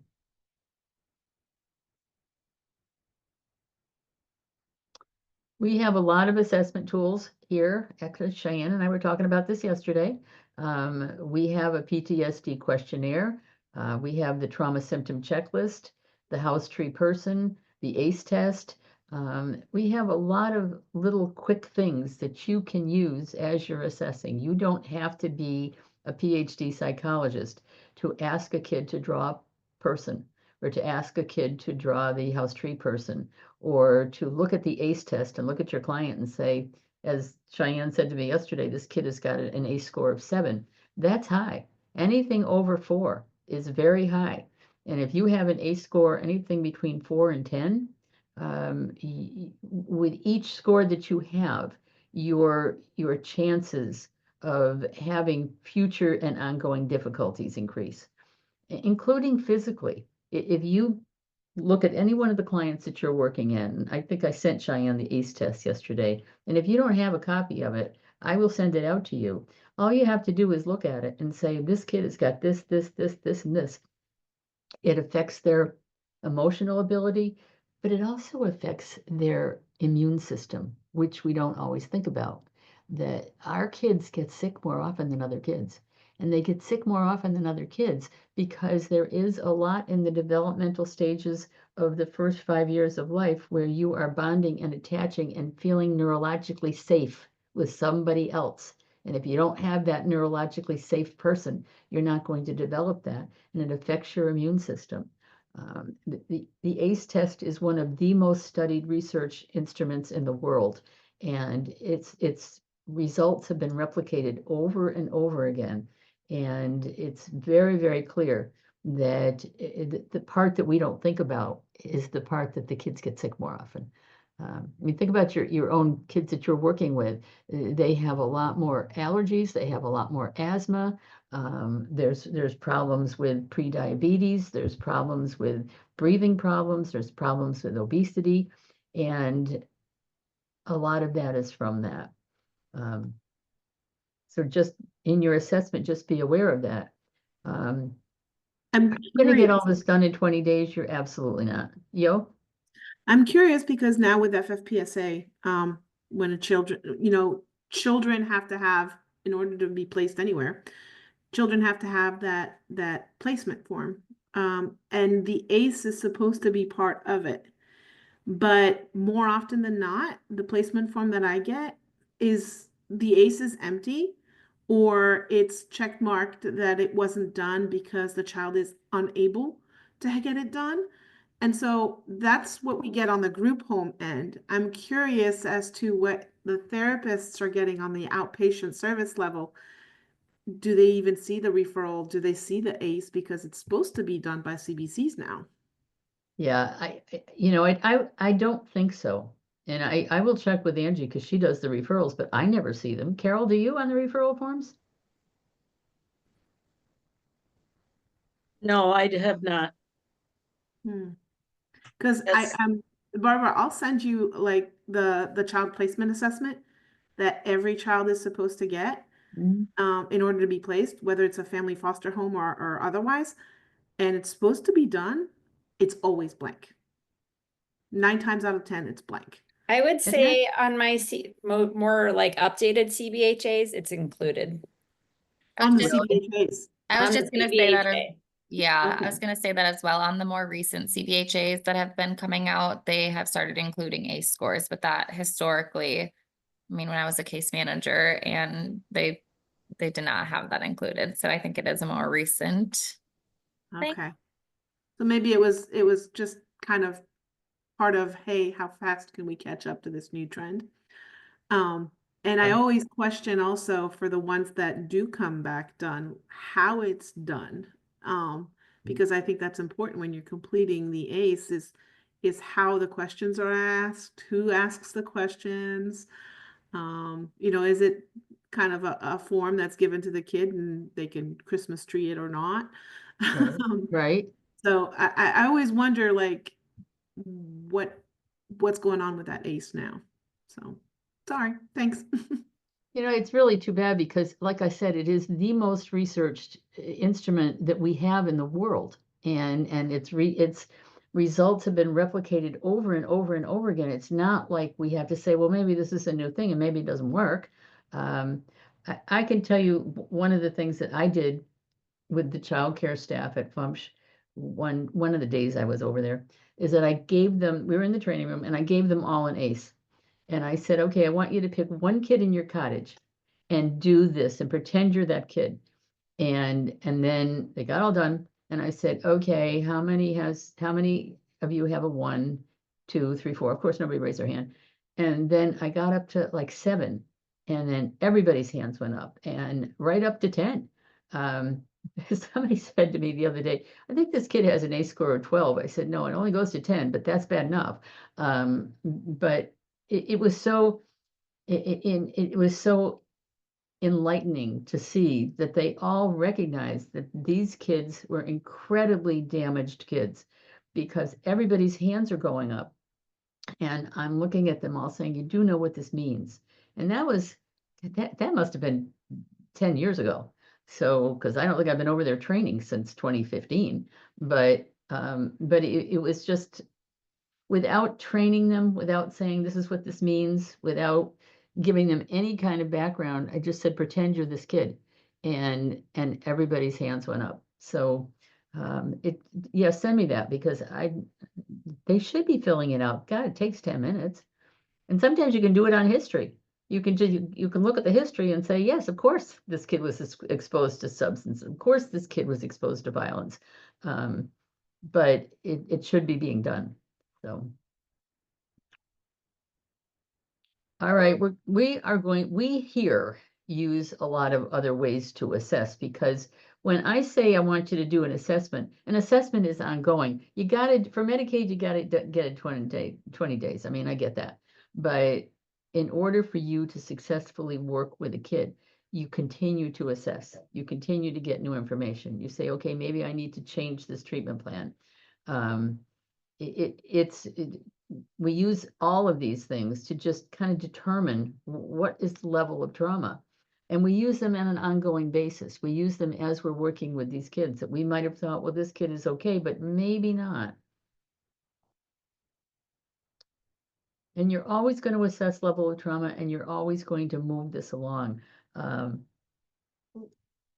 We have to look at addiction as just being unavailable to a young child because addicted parents are unavailable. We see kids neglect sounds like a benign term. When people talk about, well, this kid was neglected, you got to understand what that really, really means. I mean, what does that mean if somebody says, Well, the police went in and found the kids in a home that was full of feces and urine, and there was food on the floor. And the 2-year-old, I just read one of these. This is just one that I just recently read. And they found the 2-year-old, and the 2-year-old was pulling food off the floor to eat because he hadn't eaten for so long. And there were roaches in his baby bottle. And the kid hadn't been changed, and he had horrible diaper rash. That's neglect. That's what that word means. And we don't always, if we haven't been raised that way, if we haven't been exposed to that through other work that we've done, we have to understand what the down and dirty is of neglect. That these are just kids that have not been taken care of. And the removal, has anybody in here been a child protective investigator? Has anybody had to do removals?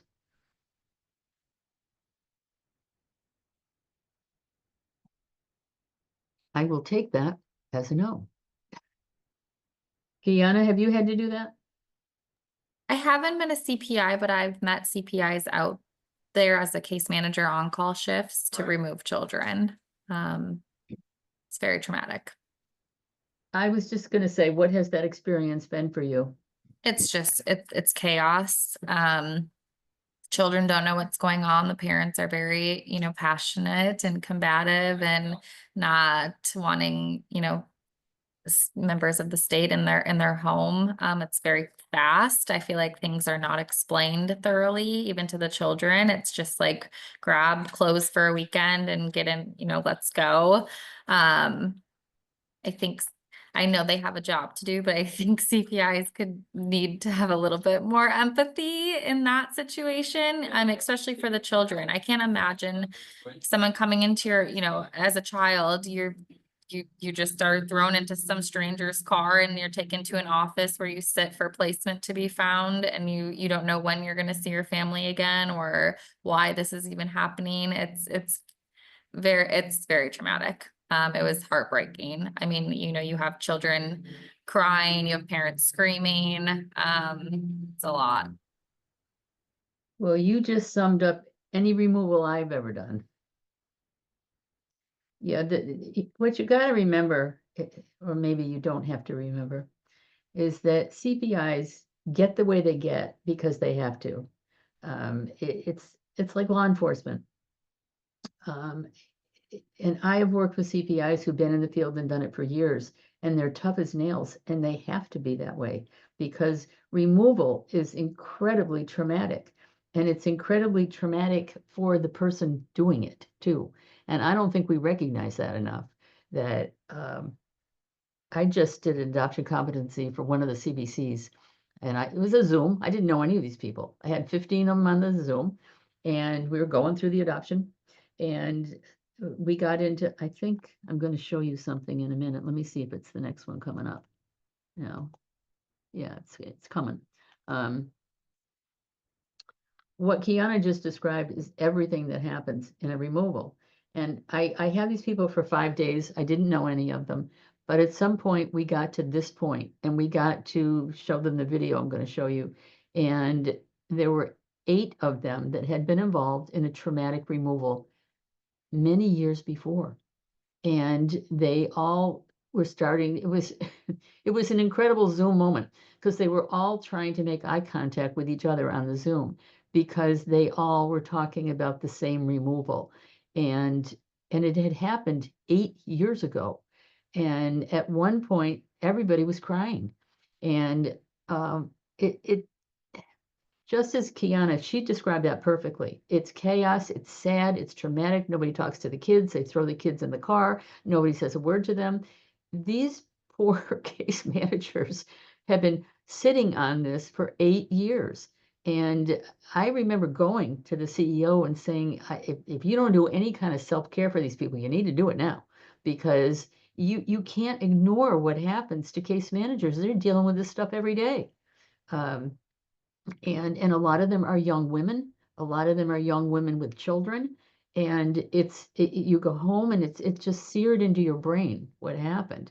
And I told them after we got done with all of that, a story of one of my removals that I felt like I had handled very badly.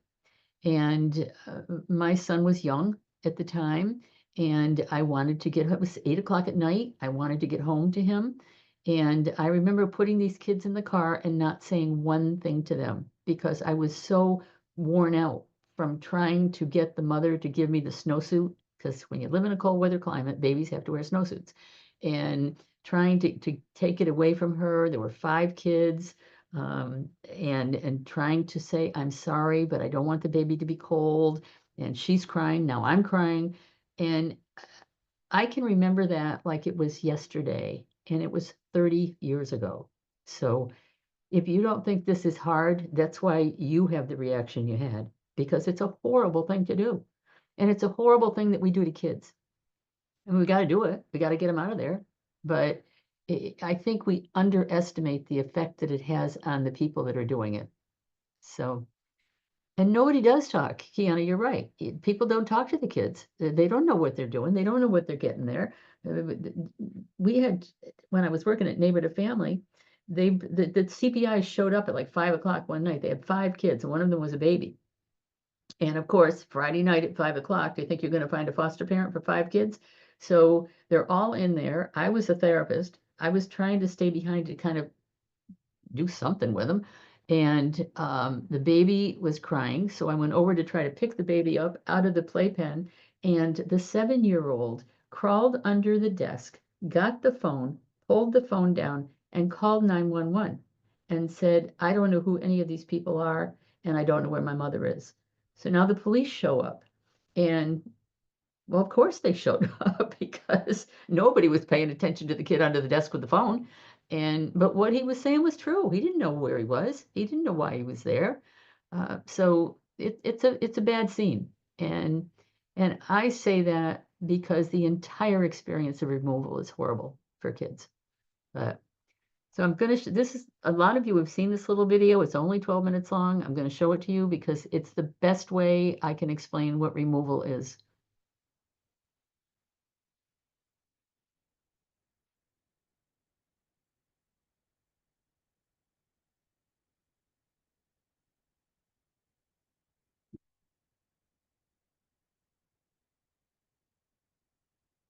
Barbara, is there sound to the? Hold on. Thanks, Christy. Don't let me get through the whole thing with her where I do this.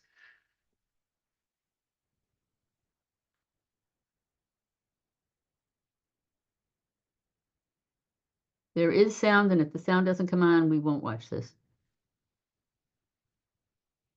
It should come on, but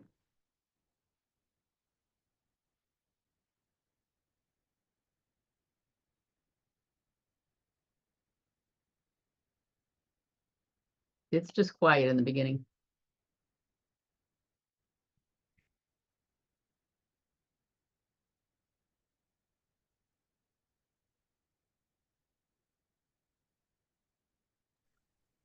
There should be sound by now. I've seen it, but we don't hear it.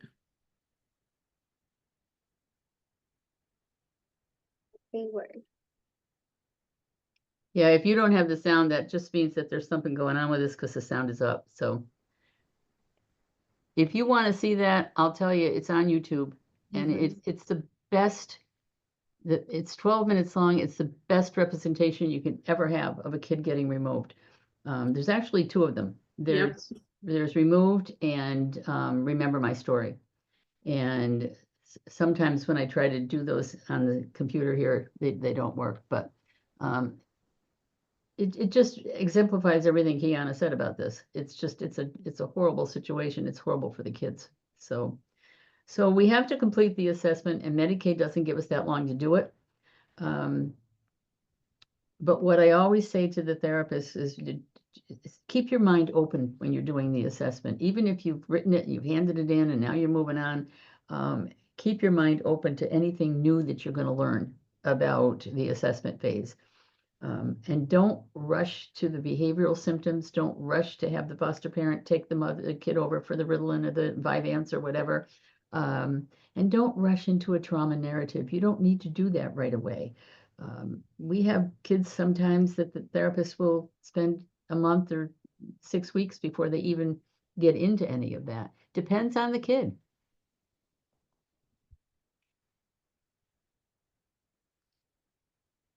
The problem with child welfare cases is that they shift and change. They're like shapeshifters.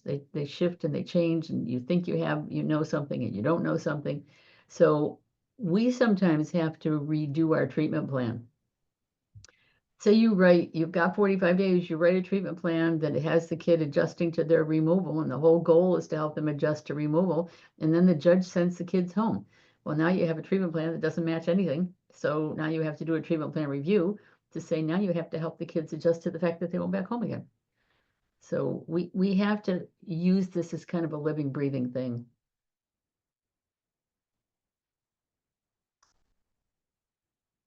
And here we have Eric Gentry again, who says 100 times during that training, if he says it once, you can't experience perceived threat in a relaxed body. If you don't do anything else with your kids when you start them, they have to feel safe. That has to be your primary goal. With the little kids, safety can be as simple as setting up safety routines. Sometimes they want you to read a certain book. Some little kids get stuck on certain books where they want you to read them over and over. Some little kids want to pick out like a comfort animal. We have in our play therapy room, we have a dollhouse, and it has there's a little cat in it and a little dog dish, and there's a little bone that goes in the dog dish. Those are always the things that the kids steal. And I don't know exactly why they steal them, but they're little kind of comforting things that they walk out with them in their pocket. But however we do it, we just have to, the initial goal of any treatment plan with these kids is helping them to feel safe. And your older kids, I'm going to go back to something Cheyenne told me yesterday. She just picked up 3 kids. They're teenagers. And they're like 13, 14, and 15. Is that right, Cheyenne? They're in that age range? Oh, 11, 13, and 14. Well, I was close. Yeah. And again, removed from substance abusing parents and kind of dropped with a non-relative placement. And it doesn't sound like there's been a whole lot of trauma work, a whole lot of preparation, or a whole lot of explanation to them about whether or not they're going home or not, because they're probably not going home. But one of the things that she said to me yesterday was that the 13-year-old wore a lot of makeup and a lot of fancy hair. And I said, that's what you kind of got to look at. What is, because the older girl isn't looking like that. So what is all that fancy makeup meaning to this 13-year-old? And why does she have it? And what is she trying to say with the makeup and the hair and the kind of sexualized content? So sometimes you just have to kind of look for clues with the older kids. The younger kids might actually tell you what they need. And I say this all the time. It doesn't matter what you're using. It really doesn't matter. The most important part is that they think you can help them. The other thing that we hear in the Gentry training all the time is that if your client believes that you can help them, then positive expectancy is the name of the game. You have to make your client believe that you can help them when you start. Even if you're looking at this client saying, I have no idea what to do with this kid. And I can't wait to get home and call Carol because I don't know what to do with this kid. You have to fake it till you make it. You've got to really make your client believe that they are one with you and that you're present. That's why I don't like you to write when you're in sessions. You have to have positive regard. You have to care about your client, and you have to believe that you can help them. And other than that, it doesn't matter what you're using. If you're good at DPT, if you're good at sand tray, if you're good at something and you're comfortable with it and you feel like you know how to use it, then use it. But you just have to be there. You can't be worrying about what you're going to make for dinner when you get home, or that you've got to take your own kid to the doctor. You can't be worrying about your own stuff when you're in session. And I know that that's hard. We all have lives. We all have people that we have to go back to at the end of the day. But you've got to really stay in the moment with your therapist. Or with your kid, I'm sorry. Now, why do we not rush to talk therapies? Because the sympathetic nervous system is the part of our body that fires us up and gets upset and says, I'm scared, I'm nervous, and I'm going to fight. The sympathetic nervous system is the fight, flight, or freeze part of your body. And when you are first working with a client, the reason we use the sensory techniques, the reason that we use the sand tray or the yoga or the music or any of the stuff that we use is those are sensory techniques, and they do calm people down, because you can't do anything with a client that's activated and triggered. When I was over at the children's home, this probably goes back a few years ago too, it always used to amaze me that when a kid would blow up and they're breaking things and breaking windows and running around, destroying the furniture, that the first line of defense that some of these poor case managers or workers would use would be to say, calm down. You have to calm down. Well, they're not going to calm down. You might as well be speaking Swahili to them at that point. But when your sympathetic nervous system is aroused, these are the kids that are breaking things, that are running around, that are avoiding you, that don't want to do any of the things that you want them to do, because they feel triggered and they feel scared and they feel activated and they sense danger. So we're trying to activate the parasympathetic, and that's why we call it rest and digest.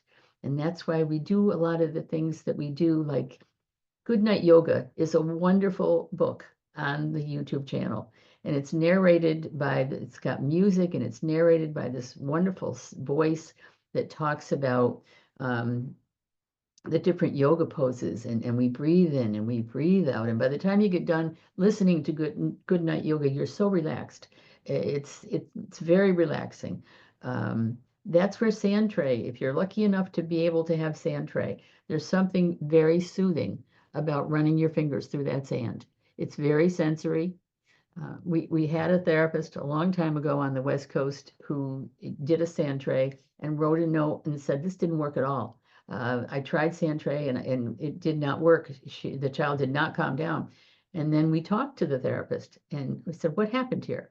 And she said, well, he wouldn't build a world in the sand. I gave him toys. He wouldn't put anything in the sand. And he was really activated when he came in. But what he did as the session went on was that he just kept running his fingers through the sand. And that, she said, by the end, he was really calm, but he would not build a world in the sand. And I said, but he was calm when he left because he used something sensory to calm down. That's why we do this in the beginning. That's why it's okay if you play with your kids. And haven't I said that to you, Cheyenne? It's okay to play. It is. You got to make them feel safe, and it's fine. This is what we want you to do. You got to remember that these kids have been questioned by a whole bunch of people. By the time you get to them, they've had police investigators, the Children's Advocacy Center team, the case managers, the investigators, the GALs, everybody has talked to these kids. And when you come in, if you can introduce something fun and relaxing, it will help them. That's why with the little kids, the bubble blowing, the belly breathing, all of that stuff that is silly and makes them laugh also helps them to relax. If you go on the YouTube channel and look at the playlist for, I think it's called Sensory Interventions, it has a whole bunch of Sesame Street on it. Sesame Street is unparalleled for some of this stuff. And there's one where Elmo learns how to belly breathe and or bubble breathe, one or the other. But they're fun. They're 2 or 3 minutes long. We show them to the kids. They relax, they laugh, they have a good time with them. So what are you doing? You're becoming a safety figure rather than a threat. So you're becoming somebody that they can laugh with, that they can smile with, that they can relax with. Do that for a while until you feel like, or maybe you get some guidance from Carol, that maybe it's time to move into the next phase of this. But you got to let them feel safe first. And I know, because Cheyenne is here with some of these kids, that that's exactly what you're doing, and you're doing it very well. And you didn't think you were doing anything. So But well, you did have a couple there that we couldn't seem to get under control, but the ones that I see you doing the things with now, they're very sensory. You said you let him pick what he wanted the other day, and then he helped you clean up. So he was activated, but then he helped you clean up. It's a perfect ending.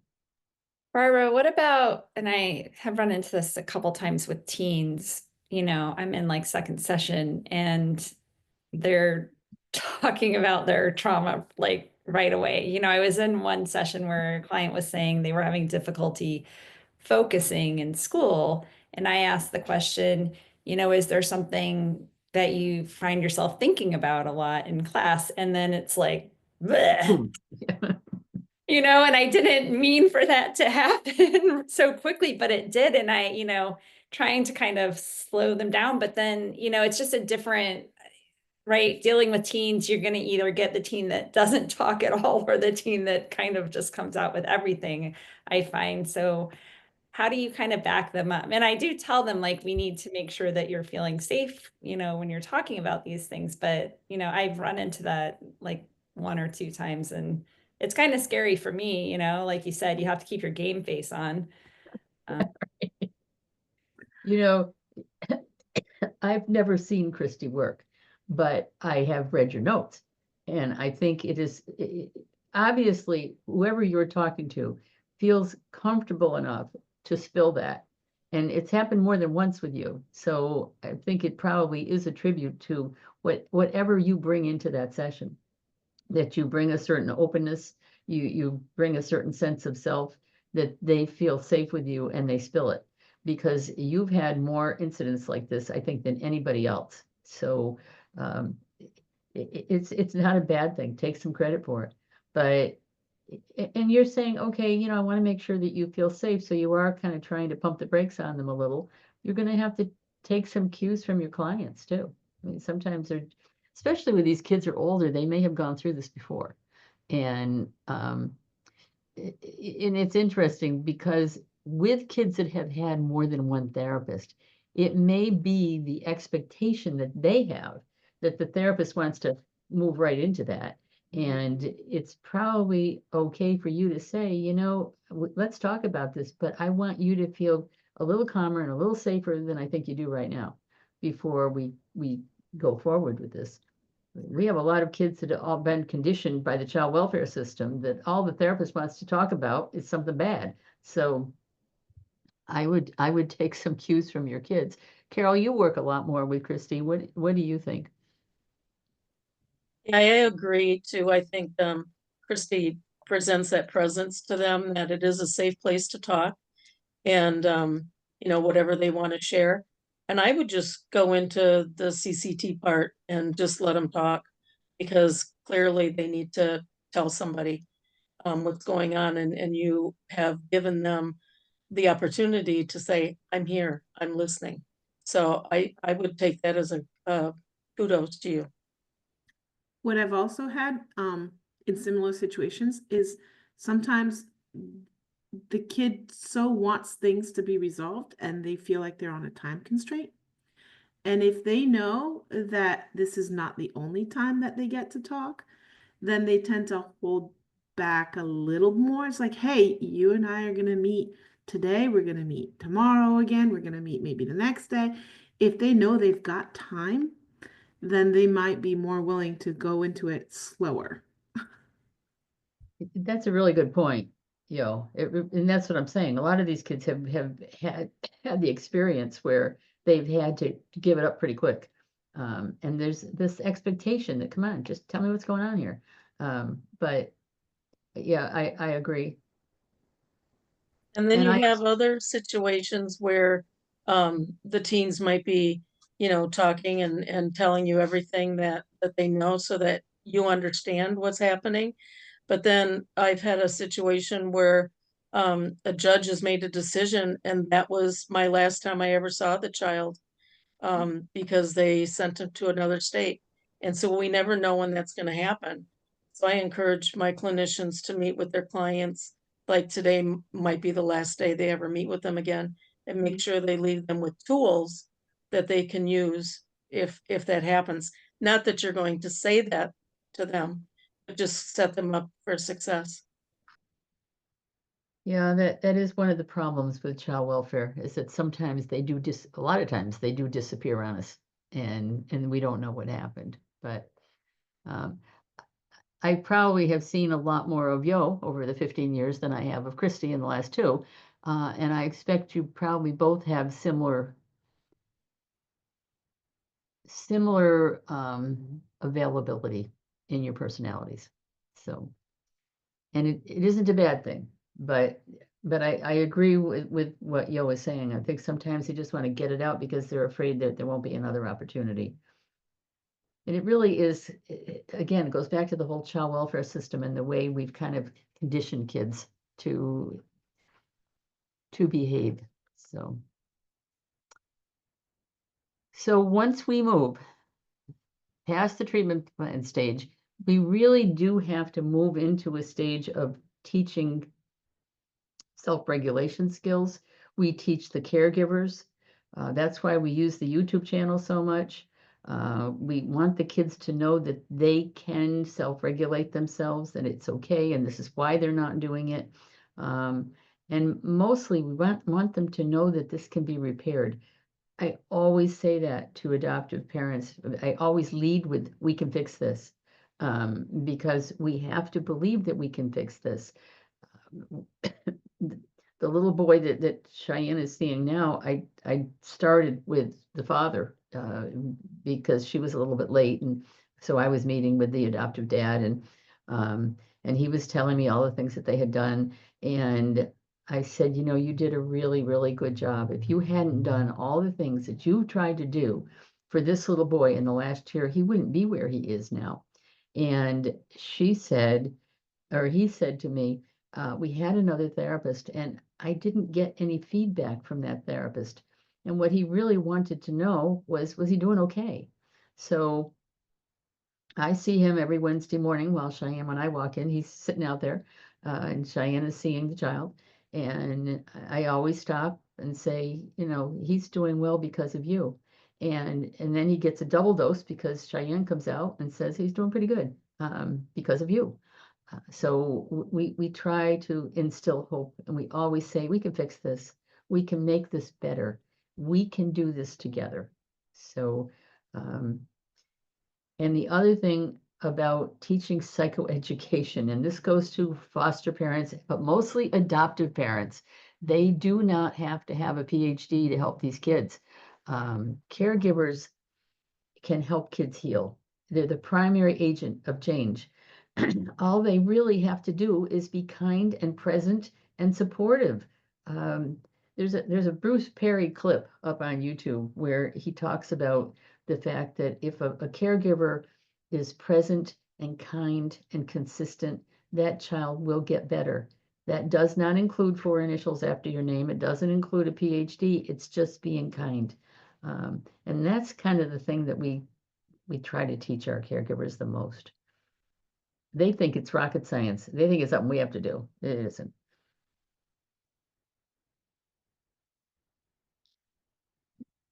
What I would just say, because we've already talked about some of this, is many of these kids don't know anything about the activities of daily living. You have kids that come into foster care that the foster parent tries to put chicken and broccoli in front of them. They don't know what either one of those foods are. They don't know how to, as silly as this sounds, a lot of kids were never toilet trained. So we see a lot of kids who've grown up in really abysmal, neglectful backgrounds who get to be a little bit older, and you find them saving their feces or hiding it because when you really don't think to say, what are you doing? Because a lot of them have really not been toilet trained. So we learned everything from our parents or our caregivers. We learned when it was time to brush our teeth, when it was time to wash our hair, when we might need to give ourselves a manicure, when we might need to take a vitamin, when we might need to sleep a little bit more. We learned all those things from our caregivers. A lot of these kids have not had any caregiving and they don't know those things. And that's such a shock to adoptive parents who will say to the therapist, you know, I gave him chicken and rice or something. He didn't know what it was. Um, I remember one little boy, he was 11, and the foster mother made him a birthday cake because it was his birthday. And she put coconut on the birthday cake, and he thought it was bugs. He'd never seen coconut before, so he wouldn't eat it. And Carol just made an awful face. Um, but I don't like coconut either, but he wouldn't eat it because he didn't know what it was. Because nobody in his family had ever made him a birthday cake. So, you know, when we teach kids self-regulation skills, we're teaching them just how to take care of themselves and helping the caregiver to understand that just being consistent with them. If you say you're going to do something, do it. It might not have mattered too much if your mother said to you one night, I don't feel like reading you a story tonight, honey, because I'm tired, because she'd been there present with you for her whole life. But if you haven't had anybody in your life and the caregiver says, I don't feel like doing this tonight, it has a whole different impact. And I think we just talked about that one. Sometimes I get ahead of myself. So what do we say to our adoptive parents at this stage, the role, or our foster parents, whatever, the role of the caretaker is to do what he or she says he's going to do. And that for kids who've had no caretaking, who've had no predictability, who've had no expectation that an adult is going to take care of you, it's really important. And it sounds so simplistic when we say it to the adoptive parents, but if you say, we're going to have spaghetti every Wednesday night, then have spaghetti every Wednesday night. If you say, I'm going to read a story to you tonight at 7 o'clock, why don't you pick out the story and meet me in the living room? Then make sure that you're in the living room at 7 o'clock, because we have to teach kids to know that this caretaker is going to do what they say they're going to do. And that isn't complicated. It's kind of one of the easiest parts of our job, is to try to say to a caretaking parent, whether it's adoptive, foster, relative, just do what you say you're going to do. And that is always something that people seem so surprised when you say that to them. Now, we are at step 3, and we're talking about trauma processing paired with relaxation and safety. When I say the client doesn't have to talk about this trauma to get better, they don't. We've kind of had it hammered into our heads that they have to tell us what happened. And I see that in the treatment plans a lot, that the client will tell me one memory about the trauma. But you got to remember that they're not processing one thing that happened to them. They're not processing the one day that this happened. They're kind of talking about a pattern and a whole way of life. And that goes back to what Christy said before about the 1-year-old saying, I remember my parents fighting. That kid is processing a whole way of life in his memory bank. Whether he remembers it from 1 or 2 or 3 doesn't matter, but that's what he remembers. It's not just the one thing. So your attempt to say, I'm going to have this child tell me one terrible thing that happened to him every week for 5 weeks. Is there any real value in doing that other than having this kid bring up horrible memories? We can do trauma processing through a lot of other ways. For those of you who are working with young children, play therapy is the vehicle by which kids process their memories. So like if you do sand tray, when we do the art therapy training, we look at all these pictures of sand trays that kids have done, and we explore what was the story. Because if you do sand tray, you're going to give them some toys and ask them to build a world in the sand. And most kids will do it because most kids like to do it. And then you're going to say, tell me a little bit about this world. They don't have to say, I remember my mother beating up my father and the police came and this happened and that happened.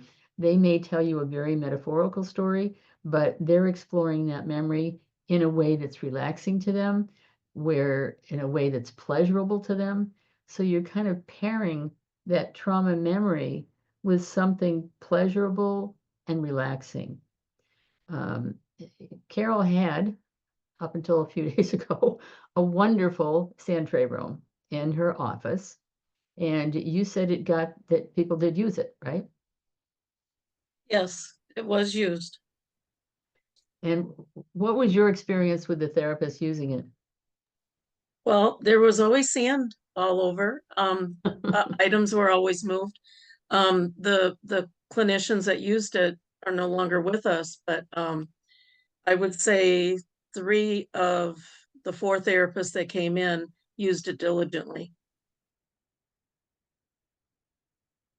It really, of all of the modalities that we use, of all of the techniques, sand tray is consistently the most effective. And I had, this goes back a while, I had all of the FUMSH therapists at the time come over to our office here, which is about 3 miles away, and we did a sand tray training. And they all left with little sand tray kits. Everybody had a little Tupperware thing with sand in it, and everybody had a bag of toys, but nobody really knew how to use it. I mean, we demonstrated it, we talked about it, and they all left and thought, well, that's funny, and went back to their offices. And then I went over to the building where all the therapists were after the training, and was standing there talking to somebody. And one of the therapists came down. She's no longer there. She retired, but she said, Barbara, you have to come and look at this. So I came down and she had a new intake. The kid was 9. We didn't know, I'm sure it was Yo was there, but she didn't come in for sexual trauma. That wasn't the identified problem. So she's sitting on the floor of the therapist's office. She said, Deb, what is that? And Deb said, well, do you want to play with it? It's a sand tray, and here's some toys, and you can put some toys in it. So she basically depicted her sexual trauma. She had all of our sand tray kits. You remember this, Yo? All of our sand tray kits had babies. So she put a baby in the middle of it, and then she put there was I think a male figure on top of the baby, and put the other stuff around. And she said to the therapist, "Well, the perpetrator is on the baby," and the therapist said, perpetrator, that's a pretty big word. And she said, I don't want to talk about it. But didn't that kid show up with gonorrhea of the mouth? I mean, we ended up, you did end up determining that the real reason she was there was because she had been sexually abused.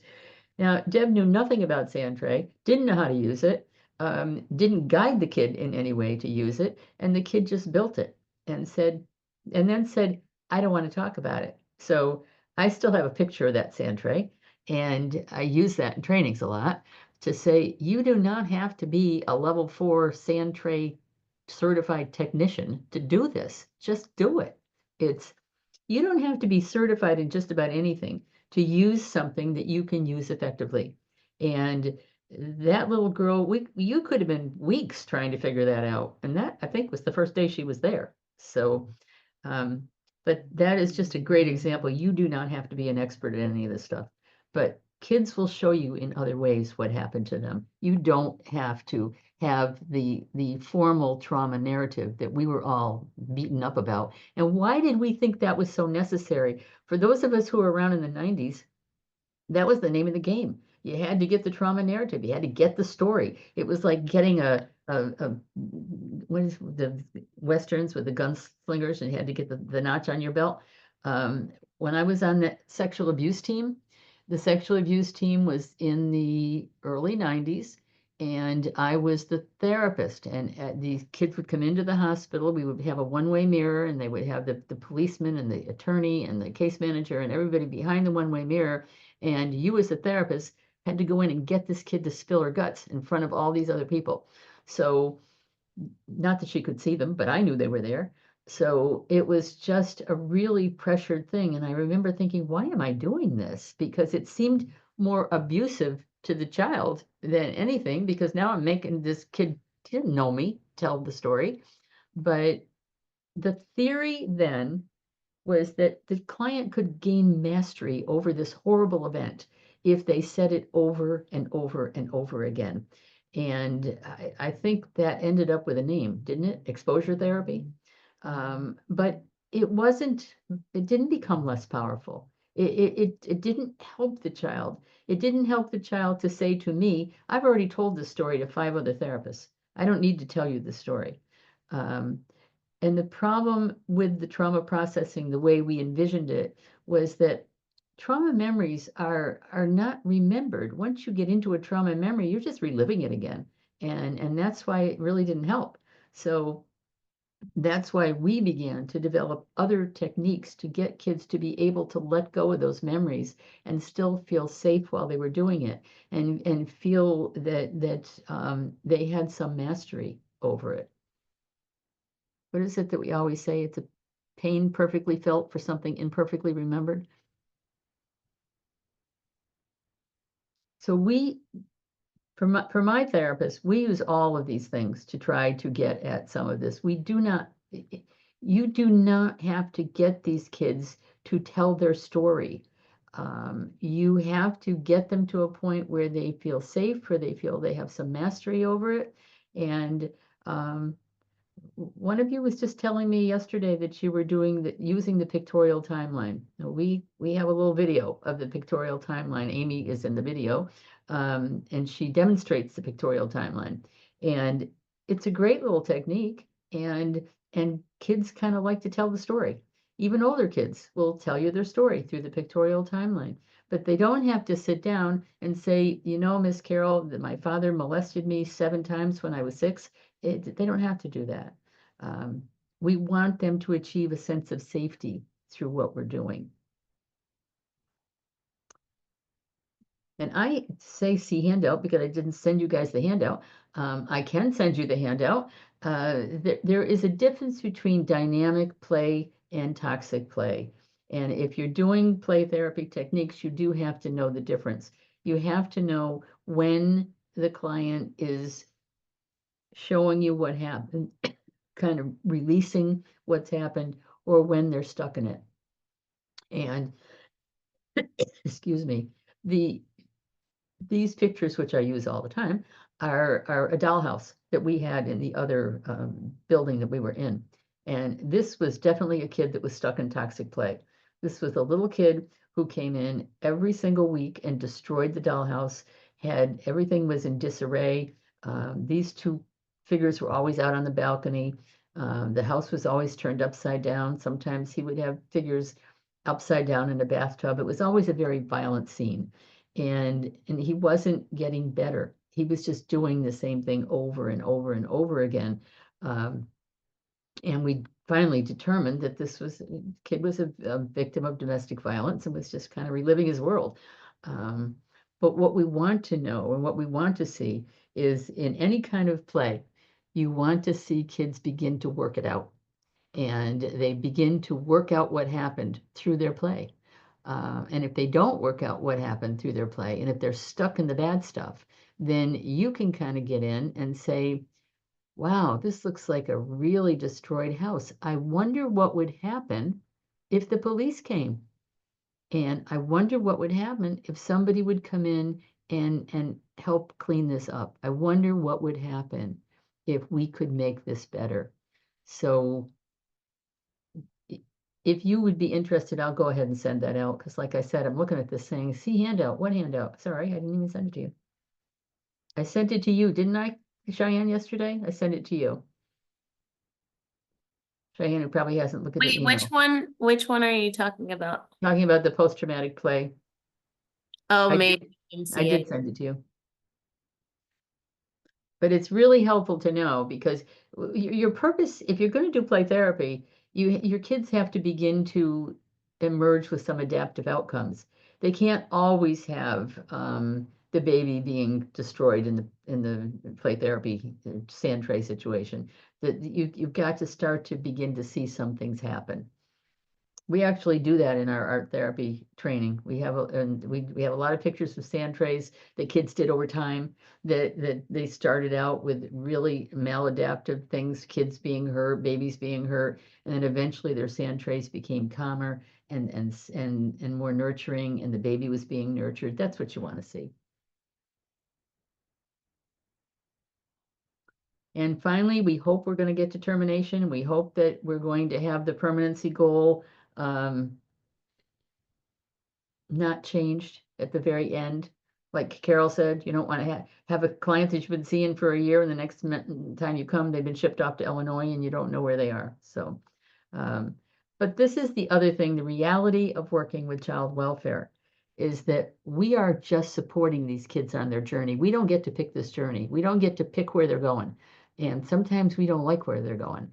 And that's the difficulty that Carol runs into with the ARCs sometimes. It's sometimes, you try to be not attached to the situation, but it's hard. We're all human beings. And sometimes we think that the permanency goal is wrong. Sometimes we think the judge has made a terrible decision. But we have to just acknowledge the fact that we can't change any of that. And that's sometimes not a really good place for us to be. So I like what Carol said, is you almost have to see, every time you see one of these kids, you have to see it as if this is the last time you're going to see them. And you want to leave them with something so that when you don't see them again, you want them to be able to pull that nugget out of their brain that Miss Carol said this to me and I'm going to be okay.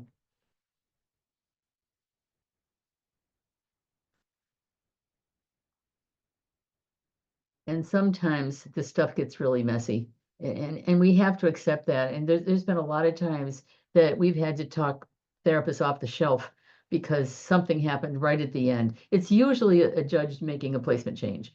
And you think that you're at the end stage, you think you're going to be good, you think everything is okay. And the next thing you know, there's a TPR that you hadn't planned on. The next thing you know, the adoption has fallen apart and the kid is back in foster care.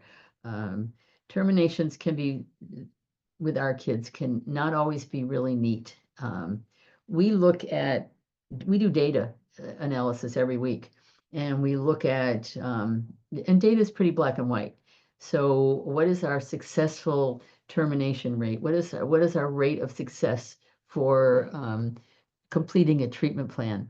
And it's a very misleading number because what is a successful completion of our treatment plan? It's that we write up a discharge summary and say that this kid has met all of his goals and objectives and now he's going to go on and live a fine life. But does that really capture the stuff that you do that's good before you have to close a case prematurely because the kid gets moved? You've written up some goals, you've done some things, you've tried to make them feel safe, you've tried to give them tools to cope with the stressors in their life.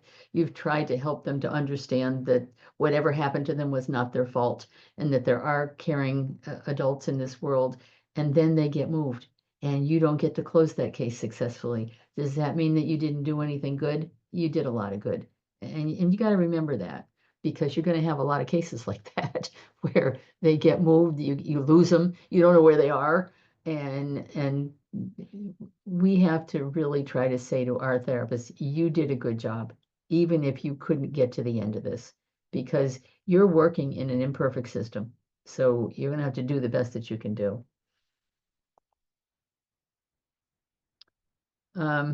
These are just some of the things that we've tried to use when we do actually get to the end and we can have a celebration. I used to have a therapist that had cupcakes every single time she closed a case.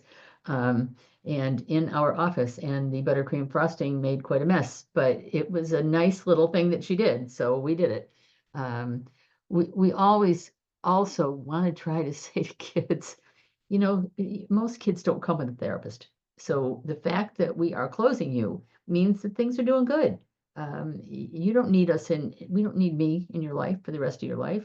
You need to take the skills that you and I have worked on and go forth. And it's okay that we're closing you. And sometimes you could just say, you know what, if anything happens, you can always call me again. Most of the time that doesn't happen. But sometimes if you kind of leave a little inch of the door open, it's a little easier for kids to say goodbye. It's easier for you too, because sometimes you get kind of connected to your kids. We have kids here because of the nature of outpatient and because of the way it is. We have kids that have come and gone from us for years. And I will look at the cases, one that Janet has right now, and I keep saying we're going to have her until she's 100 because she was little when we started her, and then she got to be a teenager, and then she got pregnant, and then she came back with that, and then now she's an adult, and she keeps coming back because she doesn't have a whole lot else. But for most of our kids, we want to be able to say, this is a good thing that we're closing you. You don't need to have a therapist for the rest of your life. You're going to be okay. Barbara, and I think that's why it's important to know when you open a client is the day you start discharge planning as well, because it needs to be known that they don't have to do this forever. And some of the caregivers don't want to give you up. And so they don't understand why you're planning on discharging them. Well, I know that you've had that issue, and it's true. A lot of the times, it isn't the kid that wants us to stay. It's usually the caregiver, who is not feeling all that confident in their ability to manage without us. And then you're kind of in the same situation of saying most people don't have a therapist following them around for the rest of their life. You're going to be okay. It's going to be good. But yeah, it's more often the caretakers that want to hang on to you than the kids. And this is actually the last thing we're going to talk about are the ethical issues for therapists. Like I said, we do not get to pick the destination. That's a case management thing. And we don't get involved in it. You know, there's once in a while, there's some really clear cases where we think that the child might be harmed by this decision. But for the most part, we let case management take its course. It's their job. A lot of times we don't agree with what they say, but I always say, you know, the judges have to make decisions based on what is in front of them, and they have to make decisions based on law. And sometimes we don't understand the law, but there are decisions that are made because of the way the laws are written, and that's what they have to follow. So we look at it and go, oh, you know, I think that this is a wrong move for this kid. But there are certain statutes that define what we have to do with child welfare. So sometimes we just have to trust the process because we can't change any of this. And you got to keep your personal feelings out of this. If you don't like the parent, and a lot of times we don't like the parents because we are attached to the children and we know that the parent didn't do the best job for the child, we still have to go along with whatever it is and hope for the best because we don't always know what's been on those permanency plans. So we have to just make sure that we support the plan. And I would have to say, this one doesn't move anymore. I thought that this one moved, so fortunately it doesn't, so I can just leave it there. The one thing I will tell you about in all the years that I've worked with child welfare is that we all know that it's a female-dominated field. We don't have any men on this call, do we? And men and women make decisions differently. They look at things differently. And women are much more apt to make decisions based on emotions which is why we get so many boundary crossings in these teams. And there's a real tendency to pull the therapist around and say, I need you to support this. I need you, the case manager calling you saying, I need you to do this. I need you to do this because the judge wants this done. We have to try to avoid getting into those power struggles. And we just have to try to remember our role is to support the client. And it's really something that I find the case managers can really try to pull you in to internal battles, and you don't want to get involved with that. Just if you're going to work for us, if you're going to work with child welfare, just be aware that they're messy. You might have emotional reactions to them. I mean, you heard Kiana talk about something. She was obviously emotional about it. These are children's lives. These are people's lives, and we aren't God. So you have to remember that you may have a lot of personal feelings about what's going on here. And it's really important to take care of yourself. It's important to have supports. It's important to have somebody like Carol that you can call, or somebody that you can say, you know, I'm really upset about what happened here, but I can't change it. There's nothing I can do about it. So just try to stay balanced if you're going to do this, because that really is your goal. It's a really complicated job. And I said, and I have said to a lot of you, if you can do this job, working for an agency like us, doing child welfare, clinical work, I think you can do anything.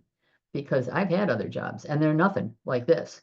So that's why we try to support you guys as much as we can. That's why we have Carol. That's why we have Angie and Yolanda, that we're all here to try to support the therapists, because the therapists are the ones that are out in the field thinking at 7 o'clock at night, well, I don't know what I'm going to do now. So, so just take care of yourselves.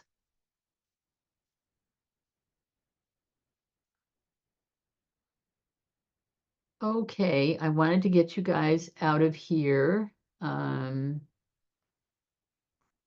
Let me stop the recording.